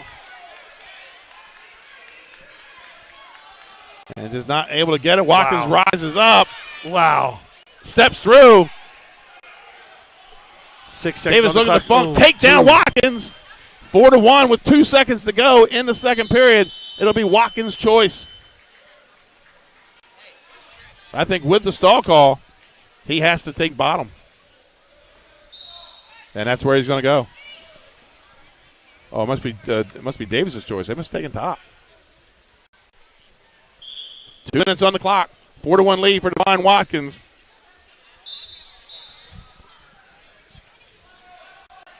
Comes up, drops down to the ankle. Main with got the spladle. Wow. With a banana split. 15 seconds to go. Not he's getting the back. Too much here in the I tell you what, Hatfield's fighting this off too. That thing's painful. Stall call on Watkins. There's this time it's going to be a point, 4-2.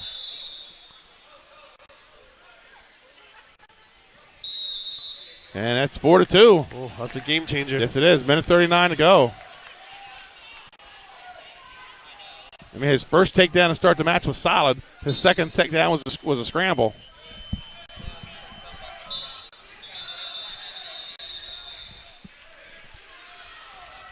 And that's the end of the second period. 7-1 lead for Avery Mayan. So we're third period action.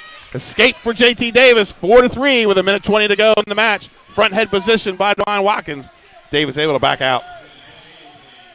I'm impressed by Mayan's composure here. He hasn't been pushed too far in the third period a whole lot this season. He looks like he's wrestling tough. Looks relaxed. Yeah. I tell you, this is one of the stronger 160-pounders he's going to wrestle, Trey Hatfield.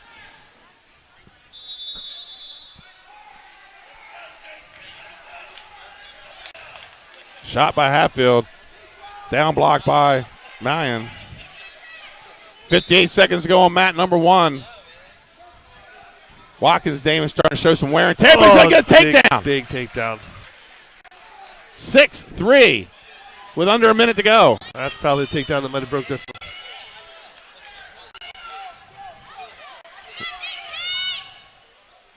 Coach Aaron Harris told him to get out to the side. Don't take another stall call. And Davis is going to cut and score 6-4. 30 seconds to go. Shot by Davis, double leg. Stuffed by Divine Watkins. Wow. Watkins a tough guy to finish on. Watkins looking to go behind. Gets to the leg. He's backside. Shin Wizard. Look for that funk. Gets to the funk. Oh, he's in trouble. He's in trouble. He's got to come off his back. He's going to get pinned. Wow. 11 seconds on the clock. 4-6. That would have been a no control pin, but it doesn't happen. 6 seconds to go. 4. It's not done yet. 3, 2, 1, and 2. He bailed. Wow. Ties it up. Goes into overtime. 6-6 for overtime.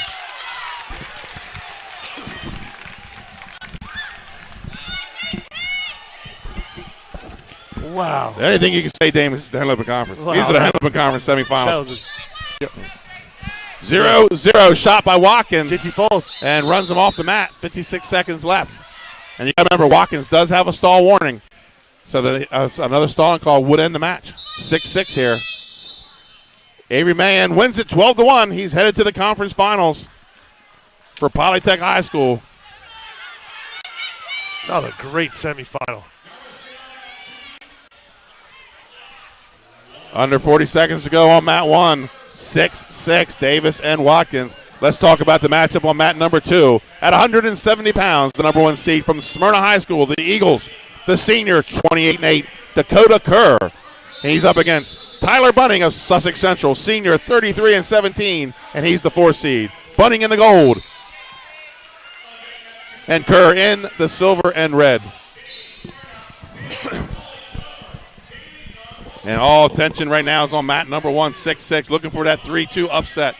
3 seed versus 2 seed. And we're going to get a whistle. And blood time on Watkins. Finally blood on the other mat. Right.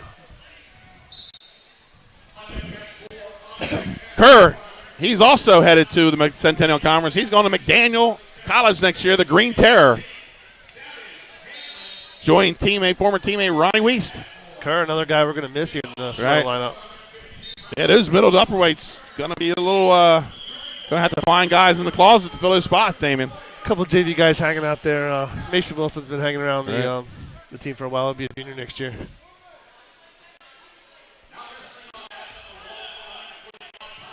Got a guy coming in, a little bit bigger guy, Bryce Mullen. Should be able to fill a spot pretty good for us next year. 0-0, minute 13 to go on mat 1.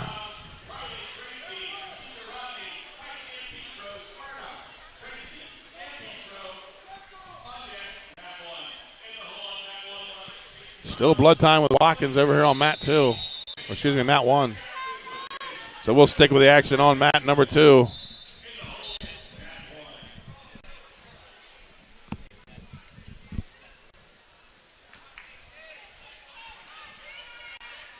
Poke in the eye here by Kerr.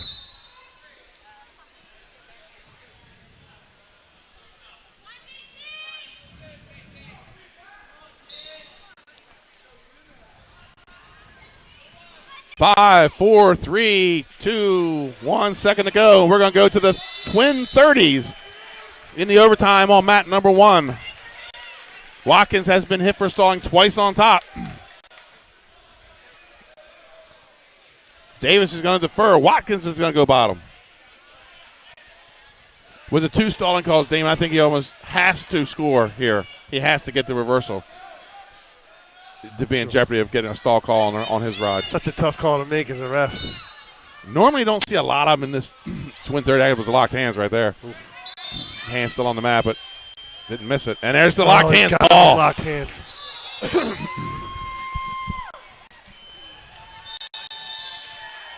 Coach Al coming to the table on this one. This is. He wants to talk about this one, and he's going to say that Watkins intentionally dropped to the mat, which is in the rule book. But he's also allowed to sit and turn. It's one of those ones that not a whole lot of these get overturned. This is not getting overturned. Yeah, it's one thing to drop to a knee. It's another thing to drop to your butt because you can still turn. That's a move. Right. Dropping to your knee, and that's how the rule book defines it, dropping to the knee to break the locked hands. Doesn't say anything about dropping to your butt and turning. So I don't think Coach Kurt Howe is going to win this argument. But he's going to steady give it to him. 7-6 for Divine Watkins. 20 seconds to go in the first of the twin 30s. 4-0 lead for Dakota Kerr on mat 2. Kerr, like, man, outstanding freshman years, and they just kind of hung in the middle. And there it is again. Sits, scores 2-1. Now Davis 6. Now Davis has got to be thinking about maybe neutral. Get a takedown, yeah. I don't think you can take neutral on twin 30. Yeah, you go top, bottom, or neutral on the twin. Oh, I thought it had to be a ride. He's going down. Smart move here to go down because you already have the stall call, although it's hard to get a stall call in these overtimes because the object is the ride. Right. Still 4-0 in the second period on mat 2. 1:08 to go. With Dakota Kerr in the lead. Devon Watkins, smart jump sides, chops on the other side. Now he's looking cradle. Looking to burn up some time here in clock while even staying active. Down to 15 on the clock. JT Davis is able to lock on that bottom leg. Sprawls away, 7 seconds. We may have another minor upset here, but we said that a minute ago. That's a cradle. Uh-oh. He's going to give him the reversal? No reversal. No reversal. Watkins able to hold on to that cradle long enough. Divine Watkins pulls the minor upset. He's headed to the conference finals where he's going to take on Avery Mayan. So let's talk about the next match on mat 1 at 170 pounds. Evan Harris out of Polytech. He's a junior, 24-6. He's the 3 seed. And his opponent from Cape Henlopen High School, the Vikings, Chris Hanlon, junior, 27-9. He's the 2 seed. These two met in the regular season, Hanlon winning 1-0. So look for a tight one here on mat 1. Still 4-0 headed into the third period on mat 2 with Dakota Kerr leading 4-0.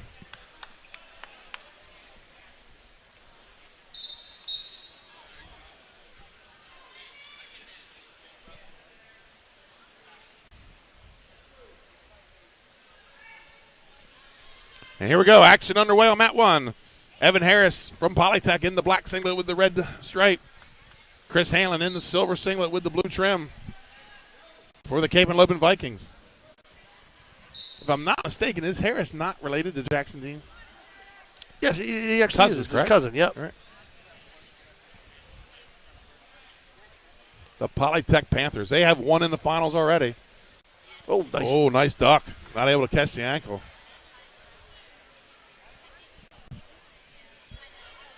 Harris, I believe he was a Pfeiffer or a post-away kid. That'd be one like Dan Rigby like to have back in the Caesar Rodney lineup, but he went down the road 5 miles. He's a Panther. It's a tough choice. Mm-hmm.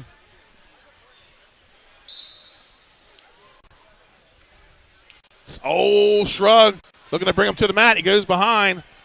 Locked around the waist. Got a 2-on-1. That's a takedown. Evan Harris leads 2-0 for the Panthers. And now he's looking for a tilt. He's got a 2-on-1 tilt. And getting the swipes. Bottom knee's a little flat. Needs to get him in his lap there. Bottom knee up. Build that pocket, as they say. And he's getting 3 back. Evan Harris jumps out with 45 seconds left to a 5-0 lead. Hanlon also a big move guy. He's got some 5-pointers in his back pocket.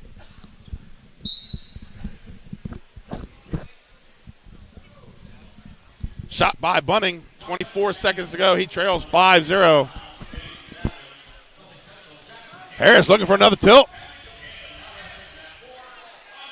And comes with a hazard roll. Gets one. Gets another one. Oh, he's going to call that to him. Holding 2. Referee Jordy Dickerson. Now he's going to run that straight bar with a wrist. This is trouble. Hard to believe this was a 1-0 match back in January. And that's a win for Dakota Kerr for the Smyrna Eagles. He's headed to the 170-pound finals for the Henlopen Conference Championship, which is going to bring up on mat 2 another Smyrna Eagle at 182. Josh Daly from Smyrna, the senior, 21-6. He's the number 1 seed. He's also the number 1 ranked 182-pounder in the state. And he's going to be up against Sam Arkawilli out of Dover, sophomore, 24-8. And he's the 4 seed. Arkawilli in the blue, Daly in the silver. One thing about Daly is he had to sit out a season as he transferred back from Caravel. I believe he was the number 1 seed at Caravel 2 years ago. Yes, you're correct. Talk about big move guys. Daly's definitely a big move guy. Right. Big upset win over Mike Wright at the state duels from Sussex Central, who we'll see coming up on the next match. 7-0 lead for Evan Harris. Look for Daly to throw here. And there's his throw, but it's out of bounds. That's Mike Jordan, international renowned referee. Big freestyle Greco guy.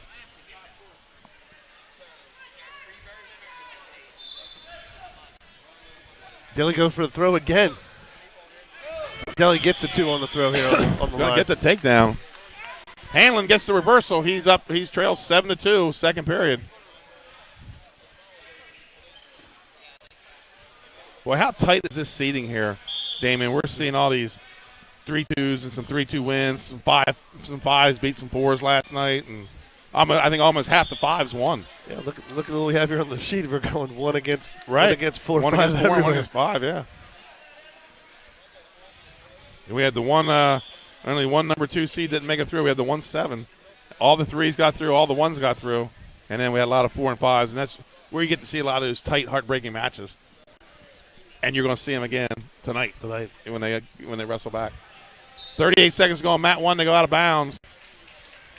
Yeah, anybody thinking about not coming back, I think they change their mind after these semis. Yeah, it's worth the money. But if you're already home, you can stay at home. We'll bring you to the finals, folks. We'll welcome you, Blue Hen Conference fans and you Independent Conference fans. We know you're watching. Get ready for an exciting finals tonight. Hanlon tries to pull him back and throw boots in.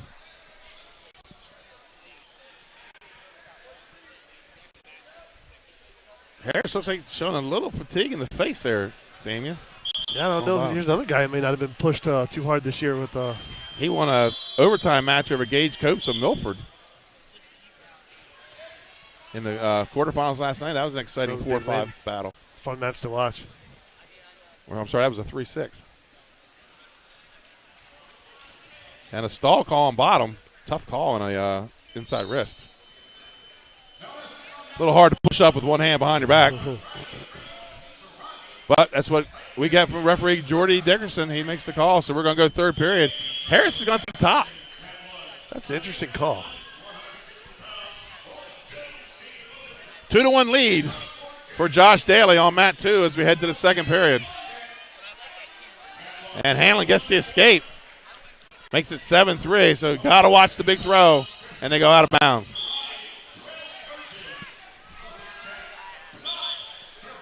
I don't know if the stall call was the reason they went to the top. Or backing straight out of bounds, he's going to get another one. He better move forward. Quick attempt for an ankle pick by Hanlon. Not there. Hanlon looking to dig in that underhook, and that's going to be a stall call and a point. 7-4. Hanlon's body language says he wants to win this match. Right. Harrison on a shot. He's going to have to get two hands on that leg to fight off this go behind. And Hanlon goes behind. Takedown, 7-6. Harrison's on the ropes here. And now 2-on-1 tilt. Turn. It's almost like a repeat of the first period, but for the other guy. The other guy has just turned it all around. 3-2 here on mat 2 at 182. And that's an 8-7 lead for Hanlon with 1:08 to go.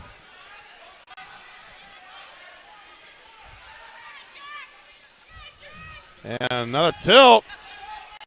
Rolls it through, not able to build that pocket.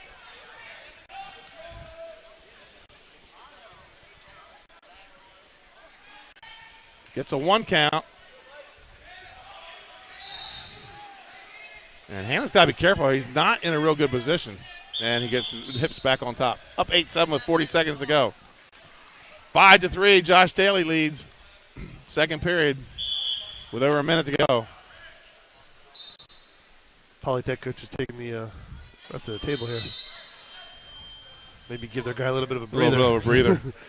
40 seconds to go. I always tell my wrestlers that, when the tired guy takes the timeout, he's got 15, 20. He's building up a 15, 20 second flurry. You got to weather that storm. Daly looking for some backs here, looking for a fall. Up 7-3. Gets 3 more, 10-3.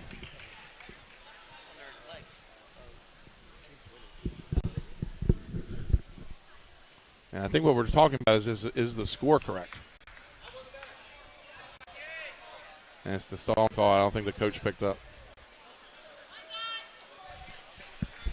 I think maybe Coach Demko want to throw a water bottle over here. Yeah, really. There it is. There it is. Daly looking for the fall on mat number 2. Daly's gotten this move a ton of times this year. The 3/4 Nelson pin for Josh Daly at 182 pounds. He goes to his first Henlopen Conference final. Making a good run here in the senior campaign. So let's talk about the matchup on mat number 2 at 195 pounds. Your number 1 seed, Tony Wiest out of Smyrna, the senior, 37-2, 2-time state champion. Headed to North Carolina State next season. And he's up against Christopher Thompson of Lake Forest, sophomore, 28-8, and the number 5 seed. Talking about guys you're going to miss in your lineup. Wow, yeah, it's going to be a big one. At least it's an automatic 6 in every goal. Yeah, it's just hard to replace those points. Consistently. I think I saw some things online the other day. He's got over 100 pins this year in his career. And a shot by Thompson right away. Probably the best way to... Oh, and a locked hands on Hanlon. That's going to tie it up and send it to overtime.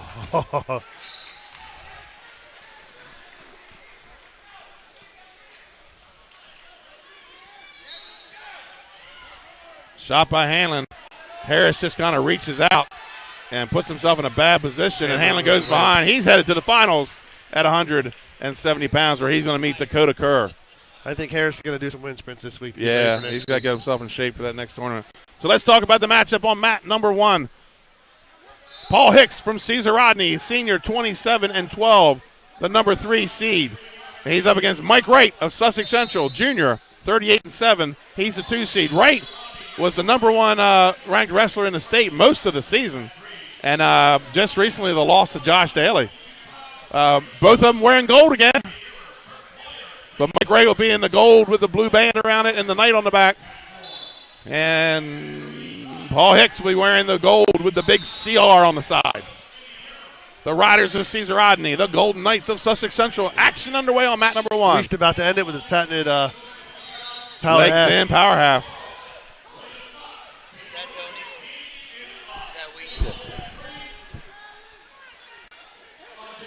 Wow. Lake Gets guy fought doing a off. good job. 3 backs. He's up 5-0. I tell you the truth, taking it to the second period is a win here. It's a win here. But there he is, back with the power half and the body scissors, and not going to be able to fight that one off. Oh. Tony Weiss headed to another Henlopen Conference Finals. I believe it'll be his fourth one. Hard to believe that Tony Weiss started his freshman year on the JV. Got a break there. He late was on the season. JV 2 weeks before this conference tournament. Amazing. Now looking for his third state title. Going down in history as one of our best guys ever to come through the state. Early takedown for Mike Wright. And they go into the padded wall. Paul Hicks in the state finals, the dual finals, loses that close 3-2 decision to Josh Daly, but that was huge. That match came down to a point, 30-29. So how huge is that? You know, sometimes you got to be a role player. I know, it's hard to talk about. Hard to talk about. Don't worry. At the break, I'm going to talk to Jody about it. Jody Wilson running the tournament here this weekend. Another big Smyrna guy. He's already heard enough about it from me this weekend. I bet he has. I bet he's wearing a red shirt. He is. Yes, he is. On mat number 2, 220 pounds, the number 1 seed, Anthony Diaz out of Milford. He's a sophomore, 34-4. A lot of his matches were at 285, by the way. He bumped up a lot this year. And he's taking on Hunter Moyer from Smyrna, the senior, 20-7. He's the number 5 seed. Moyer spent most of the season as the number 1 ranked wrestler in the state, but Brendan Holder from Caesarati knocks him off twice in the same week. And Moyer, Holder, he's already in the wrestlebacks. He got beat last night in an overtime match. Hard to believe after Holder's pretty decisive win. Yeah, 220. 220 is a definite weight class where the Henlopen is sending 8 guys to the state tournament. No doubt about it.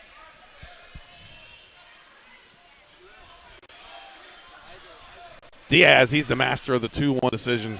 This guy likes to score first. Mike Wright, wrist and an ankle.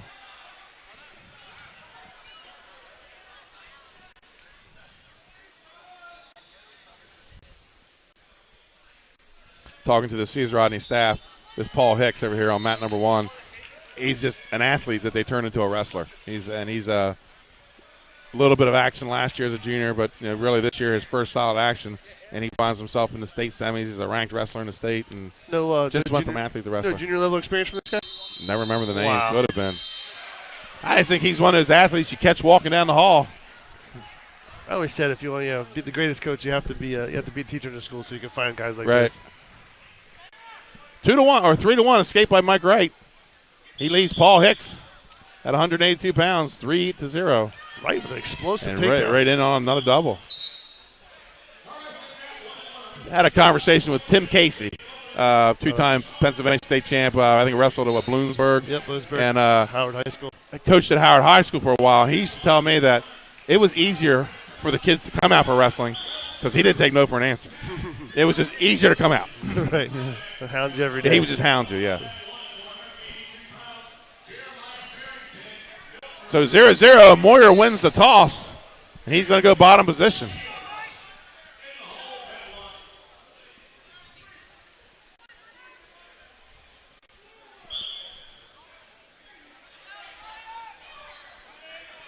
Moyer up to his feet, cut scores, 1-0 for Hunter Moyer, so he has the advantage in the rideouts if it goes to the ultimate tiebreaker. Still 3-0 over here on mat number 1. 1 minute to go in the second period. Mike Wright from Sussex Central in the lead.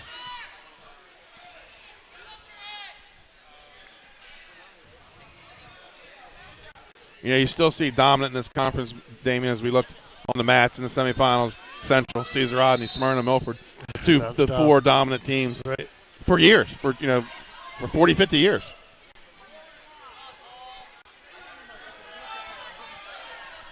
Every once in a while you get a Laurel shows up. Last year Cape Henlopen showed up a little bit, but not the consistency of these 4 programs. Back in the 80s when they used to talk about the big 3 in the Henlopen Conference. And it was always tough being 4. Right. It looks like Laurel's doing a good job with their junior program as well, so we can see some more of that coming up. 1-0, minute 2 to go here on mat number 2. Hunter Moyer leads Anthony Diaz. As we talked about earlier, the seeding at 220 was interesting at best, with Moyer falling to a 5 seed.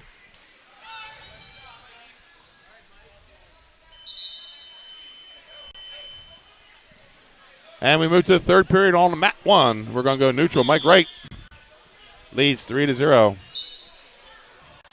Looking to join Rashad Stratton and Drew Morris in the finals for the Sussex Central Golden Knights.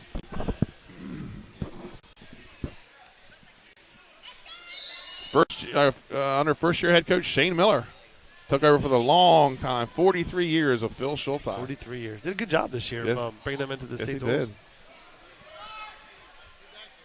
Yeah, a lot of people expected a letdown. Even though they had talent coming back, and anytime you lose your longtime coach like that, coming off a state title too. Right, big state title with another tough win for me to say. Second biggest shocking state final match.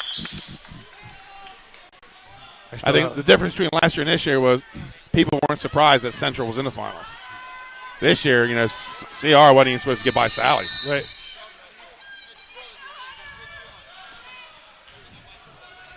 Mike Wright, he looks like he's in great shape. His tank's full.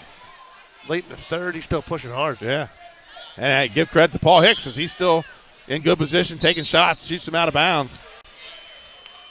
And just think about this kid, if somebody had grabbed him at the youth level, it's Paul Hicks. He's in here battling one of the top-ranked wrestlers in the state, 3-0 with a minute to go in the match. Mike Wright with a ton of youth level experience. Right.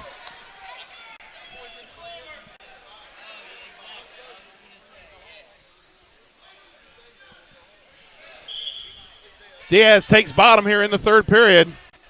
Rises to the quad stand, comes out, and he gets the 1-1. With a minute 50 to go in the match at 220 pounds. Number 1 seeded Anthony Diaz of the Milford Buccaneers, and the number 5 seed Hunter Moyer from Smyrna. Hunter Moyer, two-sport athlete, all-state defensive end for the 3-time state champion Smyrna Eagles. Mike Wright in on a shot and on a double. Hicks able to keep the legs away. Looking to spin behind. He's going to get it. Takedown, 3-2 takedown. Paul Hicks, 15 seconds ago. What do? You ride him out for the 10 or you go for the cut? Going for the ride. He's got to cut him. The coaches are calling neutral.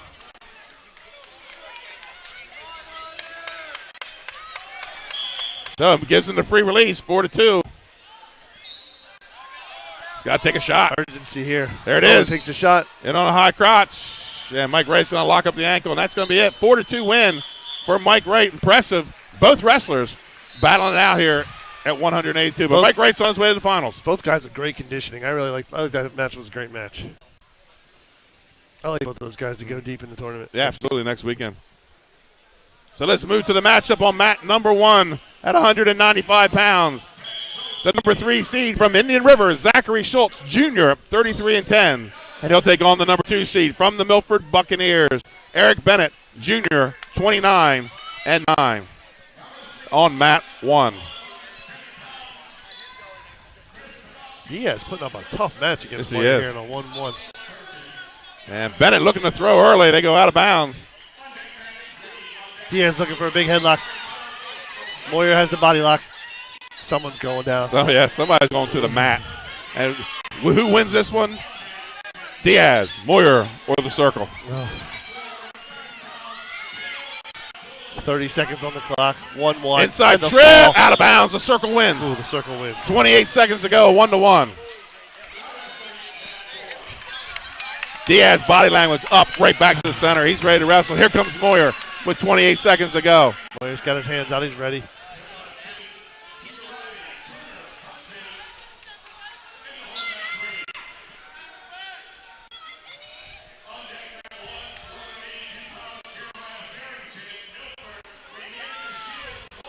With the first score, Moyer. Oh, big throwdown by Eric Bennett. Gets the takedown. He goes up 2-0, cuts him 2-1 on mat number 1. And time runs out on mat 2. Another overtime. 1-1, and we're going to free wrestling, baby. Overtime. Got 220 pounds.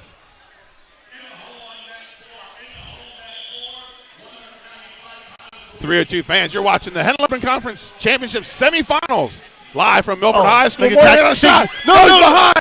Diaz is headed to the conference finals with a 3-1 victory. Anthony Diaz, the number 1 seed, wins it in overtime. Damn, the Milford Bucks are representing in the semis. They are. They certainly are. That's a that's a tough one for us to swallow. And Moyer just got ejected. That is not good. I believe referee Mike Jordan said he's out. That has some ramifications for next week, I believe. Yes, it does. That could hurt the Henlopen in taking guys up.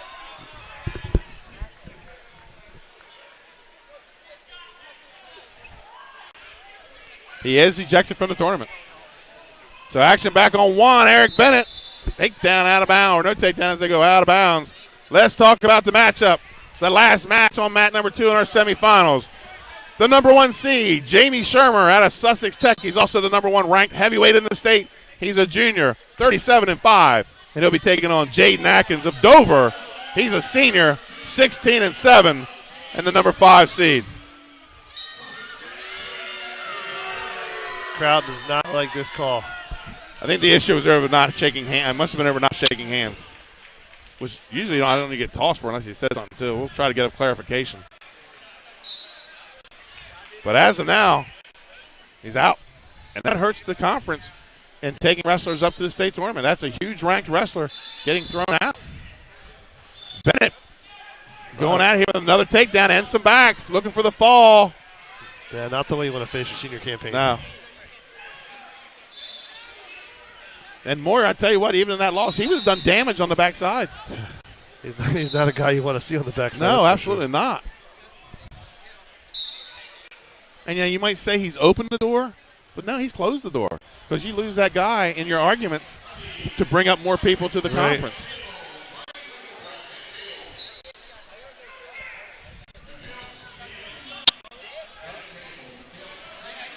Schultz gets the reversal, and then an escape by Bennett, 8-3 for Eric Bennett.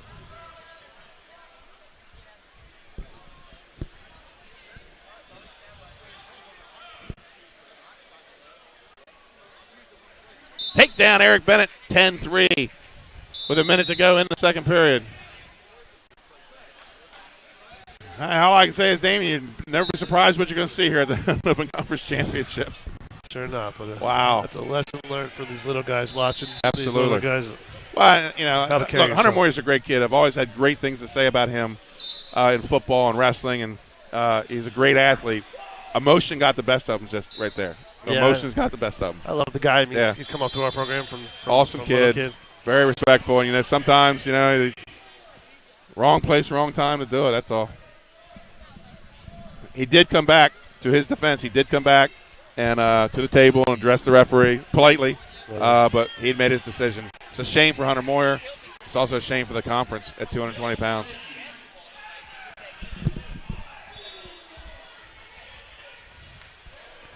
One of the more emotional sports we have in this great country No world. one to blame, that's for sure. All right. And Schultz looks to throw, and Eric Bennett's going to go behind again. Except Schultz has that low leg. 15 seconds to go here in the second period. I'll be interested to see the team scores after this session because Milford Buccaneers have showed out they, in the semis. They've done a heck of a job.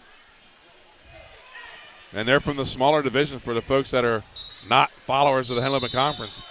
Milford is a Division II team, the Division II state champs. They're in the South.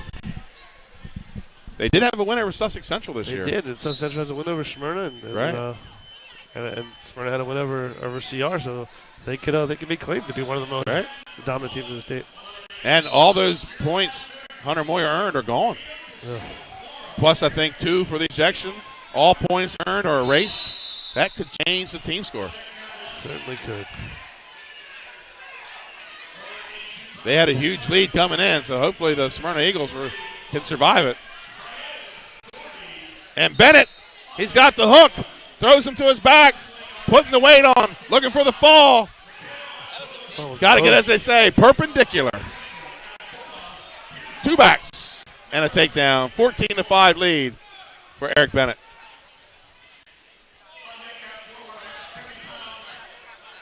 And escape for Zachary Schultz.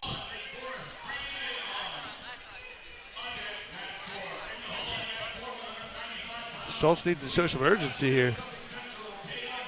1 minute to go. Go for broke. Absolutely.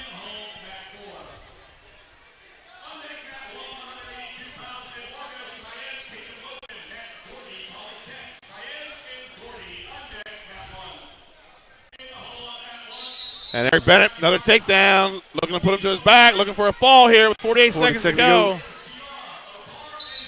Mike Hardnett down on the mat, not there, holding two backs, awards to two backs, 16-6. Eric Bennett looks like he's going to give him the release. And we have a 1-0 lead for Jamie Shermer here on mat 2 from Sussex Tech. Sussex Tech looking to put their first guy in the finals tonight. They've had a couple shots. Looks like Shermer might have some tough practice partners here in the corner. You think? I'm not sure how much Scott Lafel gets on the mat anymore. Long-time head coach for the Ravens. Put the Ravens in their first ever state duels 2 years in a row. Lat drop attempt by Schultz. Takedown by Bennett and a pin. So Eric Bennett, the Milford Buccaneer, he wants to show out for the home crowd tonight under the lights, but he's going to have Tony Wiest out of Smyrna, the two-time state champion. That's a tall task for anybody. So let's talk about 220 pounds on mat number 1. From Laurel High School, he's a senior, 28-3, the 3 seed, Mike Handy. And he goes up against Billy Ott from Cape Henlopen, junior, 28-8, the 2 seed. Billy Ott, the brother of 3-time state champ Thomas Ott from Cape Henlopen. Who was playing lacrosse over the Naval Academy, I believe? Was wrestling. I'm not sure what he's doing right now. Bumped into him about 2 months ago. I never bothered to ask. Just bought my T-shirt, man. Doing good. 1-0 as the second period comes to an end. And that's how it's going to end. 1-0, head to the third. Atkins is going to take bottom for the Dover Senators.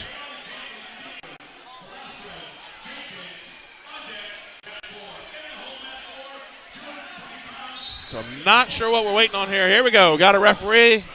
Got 2 wrestlers on mat 1.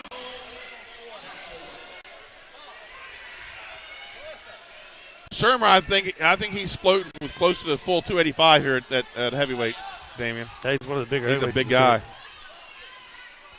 He's ranked number 1 in the state for the Sussex Tech Ravens. They haven't had a state chance since, I think, 2011 or 2013 maybe. I got a chance to watch, I believe it's Ballback from Hunter Ballback. DMA. Yeah. Wrestled a couple times a year. Also a big heavyweight. Might see these guys compete next week. And I believe St. Mark's has a big guy by the name of Cartwright. Who's I think he's one of the bigger heavyweights in the state. But I tell you what, who they all got to look out for is this young freshman from Cesar Rodney we're going to see coming up next match, Kevin Hudson. When I took his picture yesterday, I had a hard time getting both shoulders in the frame. I just had to take a double check at that. He is a freshman, 24-8. Shermer gets the fall on mat number 2. The Sussex Tech Raven, ranked number 1 in the state, is headed to the conference championship. He'll be the lone Raven in the finals. Benny, you have any background on this Kevin Hudson?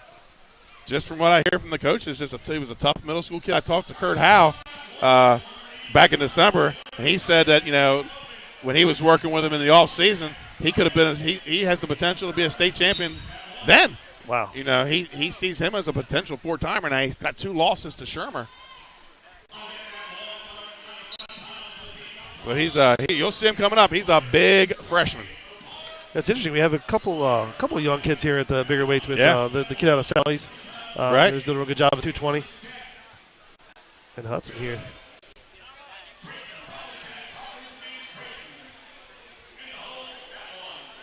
I believe we're going to probably start some. I don't know if they're going to move to this heavyweight match or not. So we'll get some mat 3 action in over here on our mat 2 camera. And our focus will now be on mat number 1 at 220 pounds. Oh. Handy in the red and white. Ott won the regular season matchup in a decision. Ott looking like he's going to take a hard double.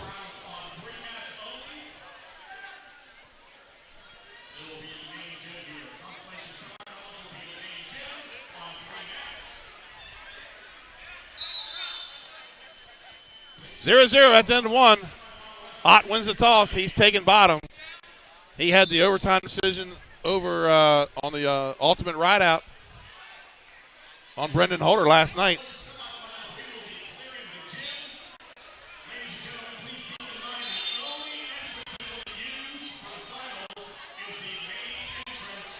And a Handy looking for the fall. Big C-bit. Got the mixer. Loses Ott the chin. rolls through. Ott rolls through. Goes to a body lock. Throws him back down to the mat. And Handy, I've watched him about 3 times this year. He wrestles in flurries. And you'll get a good 20, 30-second flurry out of him, and then it settles down for a while. And then you got to watch out for the next 20-second flurry. Tough guy for sure. Right. But his 20-second flurries usually end up in points, or in pins.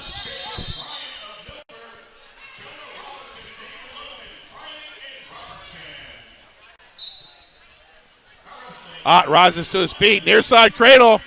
Wow. And he's getting the swipes. He's looking for the fall here as Mike Handy putting the weight on, but Ott able to fight off his back, holding 2 back. He's deep on the cement here. Yes, he is. You got to step those hips or get him out of bounds.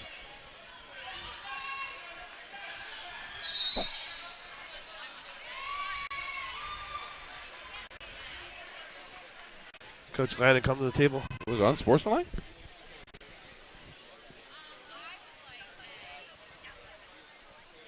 So 2 back, and it looks like a point for unsportsmanlike, and Jesse Glandon wants to know what's going on.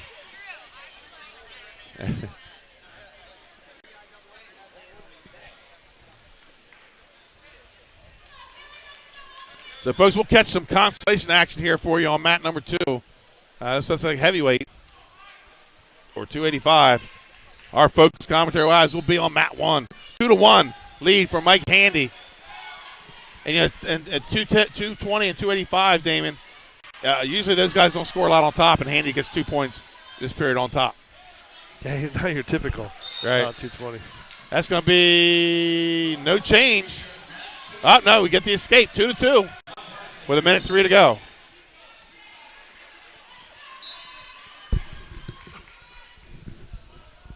And folks are watching 302 Sports live from Milford, Delaware, the Henlopen Conference Championship semifinal action. Benny Mitchell and Damian Creighton.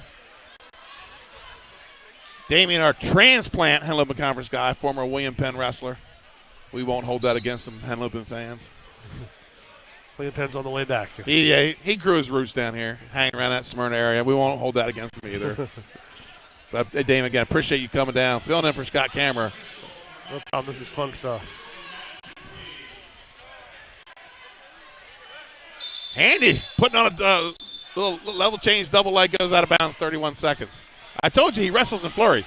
He wrestles in big spurts. You know, Handy hadn't made my radar. He certainly made the radar today. This is a guy I want to follow. But and they're going to disqualify him. Wow, what in the world?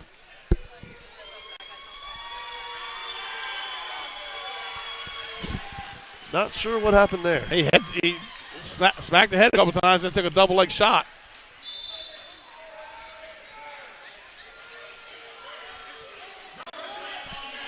I don't understand that. I don't know if he's been thrown from the tournament or.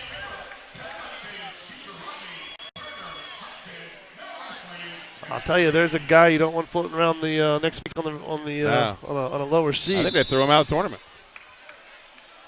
So that's 2 guys at 220 getting ejected. Wow.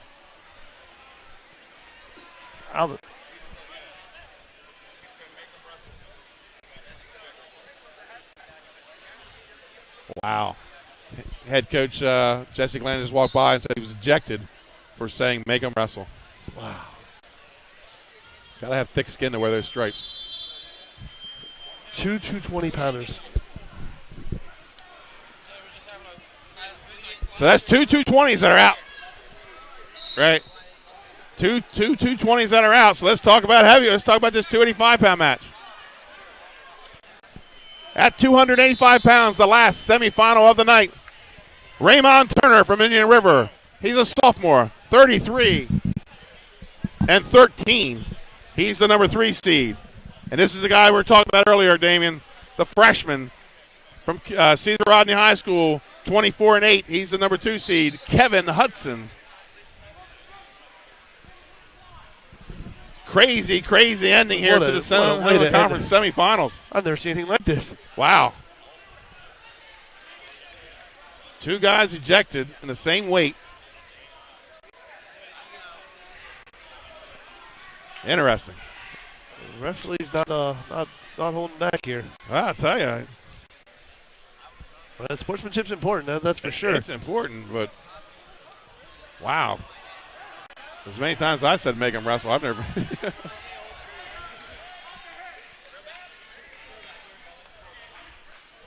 Guess I need to read the rules here to see what constitutes ejection. Yeah. So here we go. 285 underway. Kevin Hudson in the blue for the Cesar Rodney Riders, and Raymond Turner in the white for the Indian River Indians. A freshman and a sophomore, 285 in the semis. Damien, that's impressive. That is impressive. We have looking for the fall here, and it's a consolation match. Oh.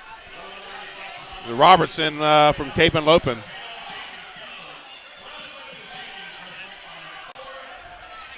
And they go out of bounds. I'm thinking this freshman might also be on the Cesar Rodney football team. He is, and it was a starter on the football team. Wow. What a great way to start your high school career. And he's one of those freshmen that can win the close matches. You know, he can win those 1-point matches. That's not what you find freshmen. That's not their strength. No. As a coach, you like to look down the end of the bench and see a guy you can count on. Here's one that's going to be playing there hopefully for a the long next time. Couple of years.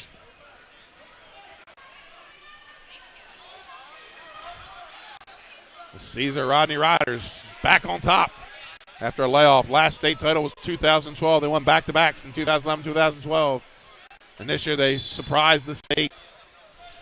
Indian River, Division II, they were the 2 seed, and they lost in the semis to the Milford Buccaneers, who went on to win the Division II state championship. I believe these two have one meeting down at Battle of the Beach, won by Hudson. I'm just looking at the legs of Hudson. That's a solid kid right there, man. Look at him. I told you I couldn't fit both shoulders in the picture. Yeah, only 15 years old. 15 years old. Yeah.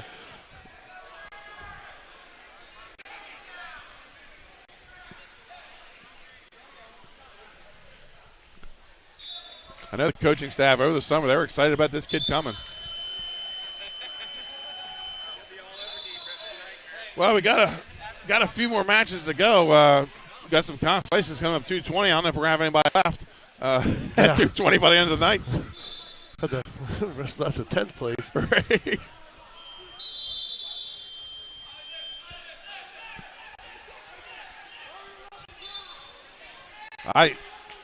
I would think the conference would be smart.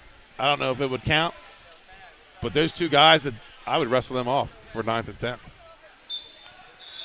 You're right. I mean, because they can't move up any other way because they've already been eliminated. They call somebody back who may have already went home. Right. You know, I've seen they do it in the Big Tens. You know, some weights when they know they're going to get 10 guys, they wrestle off for 9 and 10. Might be something the Henlopen Conference needs to look for with the new format.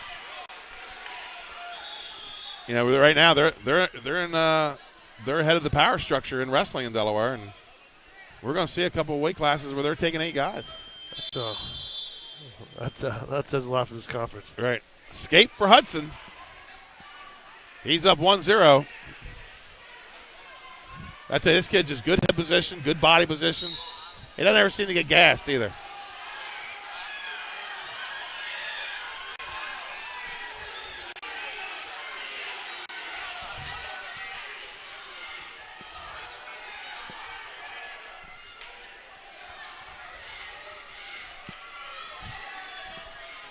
.45 seconds to go. Hudson leads. He's got the 2-on-1.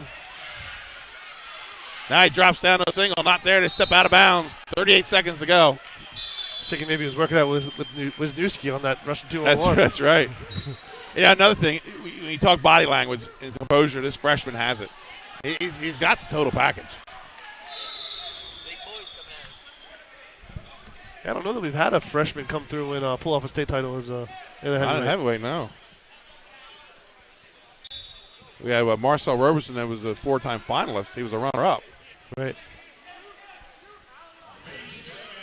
12 seconds to go at 285 pounds with Kevin Hudson leading 1-0 over Ramon Turner. 2-1, and we go to the third period where Turner's going to have to go bottom. But I tell you, Hudson's been in a ton of rideouts this year. He's not breathing too hard. Looks like he's ready to go. He's ready to rock and roll.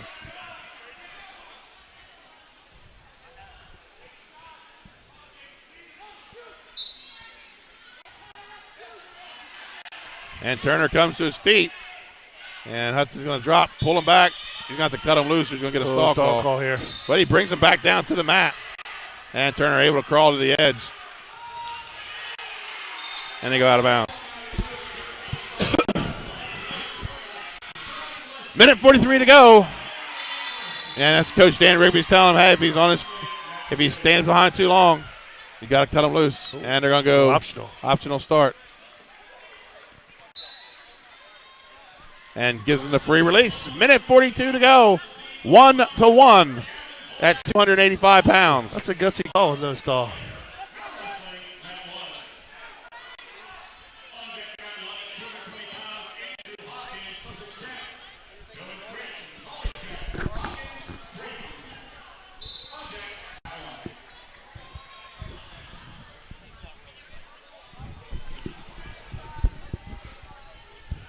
Minute 14 to go, 1-1. Kevin Hudson probably looking for one takedown here. Although he has wrestled, like I said, a ton of rideouts this year. And I think that's impressive for a freshman. And maybe that's where he gets this composure and a little bit of swagger from is he's been there in those tight matches. Right. And winning those one-point matches. Yeah, 24-8, that's a heck of a campaign here for first year. And especially with their schedule. Yeah, they wrestle the Beast and I mean, really, for most of the Delaware wrestlers, the Beast is at least 2 losses on your record, you know. Yeah, for everyone in our state right this year.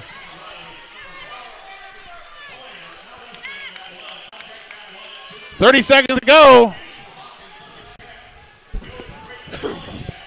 Neither wrestler showing any real attempt to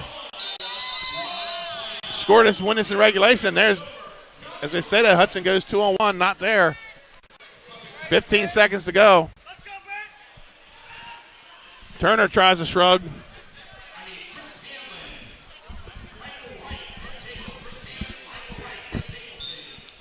Three seconds. This one's going to overtime. Going to the overtime. 1 minute on the clock. Neutral position. Here we go. I'd say it earlier, more free wrestling. More free wrestling. Of course, on 302 Sports, it's all free.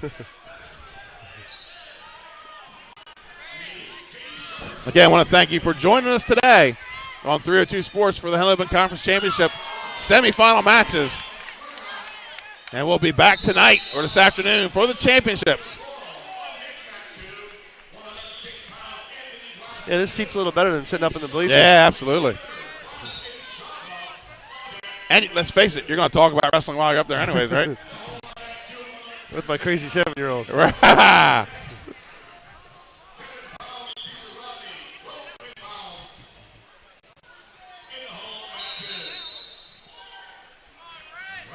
20 seconds to go. There's a shot by Turner. And he knew it. He knew it was on the edge. Needs to get that in the center. Just don't say Megan Russell. That's all. Yeah. Both of these guys, Turner only a sophomore. Yeah, only a sophomore. 5-4. As time runs out in the first overtime, we're going to move to the twin 30s. I think was like 4 of these today. Yeah, we had any of them finished in the first overtime.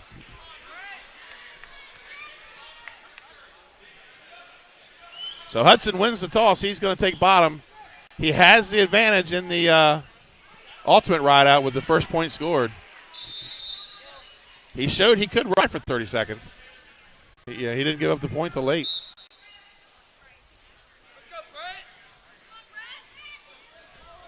Here we go. Hudson gets set. 30 seconds on the clock. And Turner now takes top position. And Hudson comes to a quad stance, comes up, hand fights, cuts, scores 3 seconds into the period. And he knows how he gets energy off that, Damon. He comes out, the body language, he gets an escape, has some energy. So back to the collar tie lockup on both guys, looking to shrug here. Hudson, great job of head position.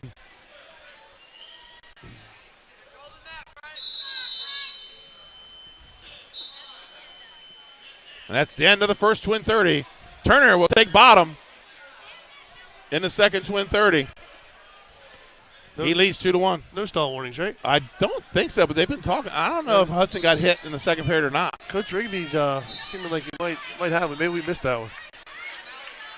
And he's going to cut him loose. Remember, Hudson does have the advantage in the right out, so Turner might want to think about scoring a takedown here.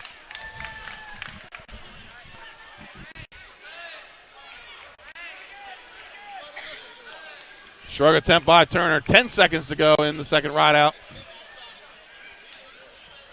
So I'm sure Hudson is going to take bottom. He goes to a body lock, 5 seconds on the clock. I'm sure Hudson's going to take bottom. He got out in 3 seconds. So Turner's going to have to put on a ride. Tough to do this late in the match. Especially with guys this big. So here we go. He's going to go bottom position for a trip to the conference finals as a freshman. Coach Rigby wants to talk with referee Mike Hartnett.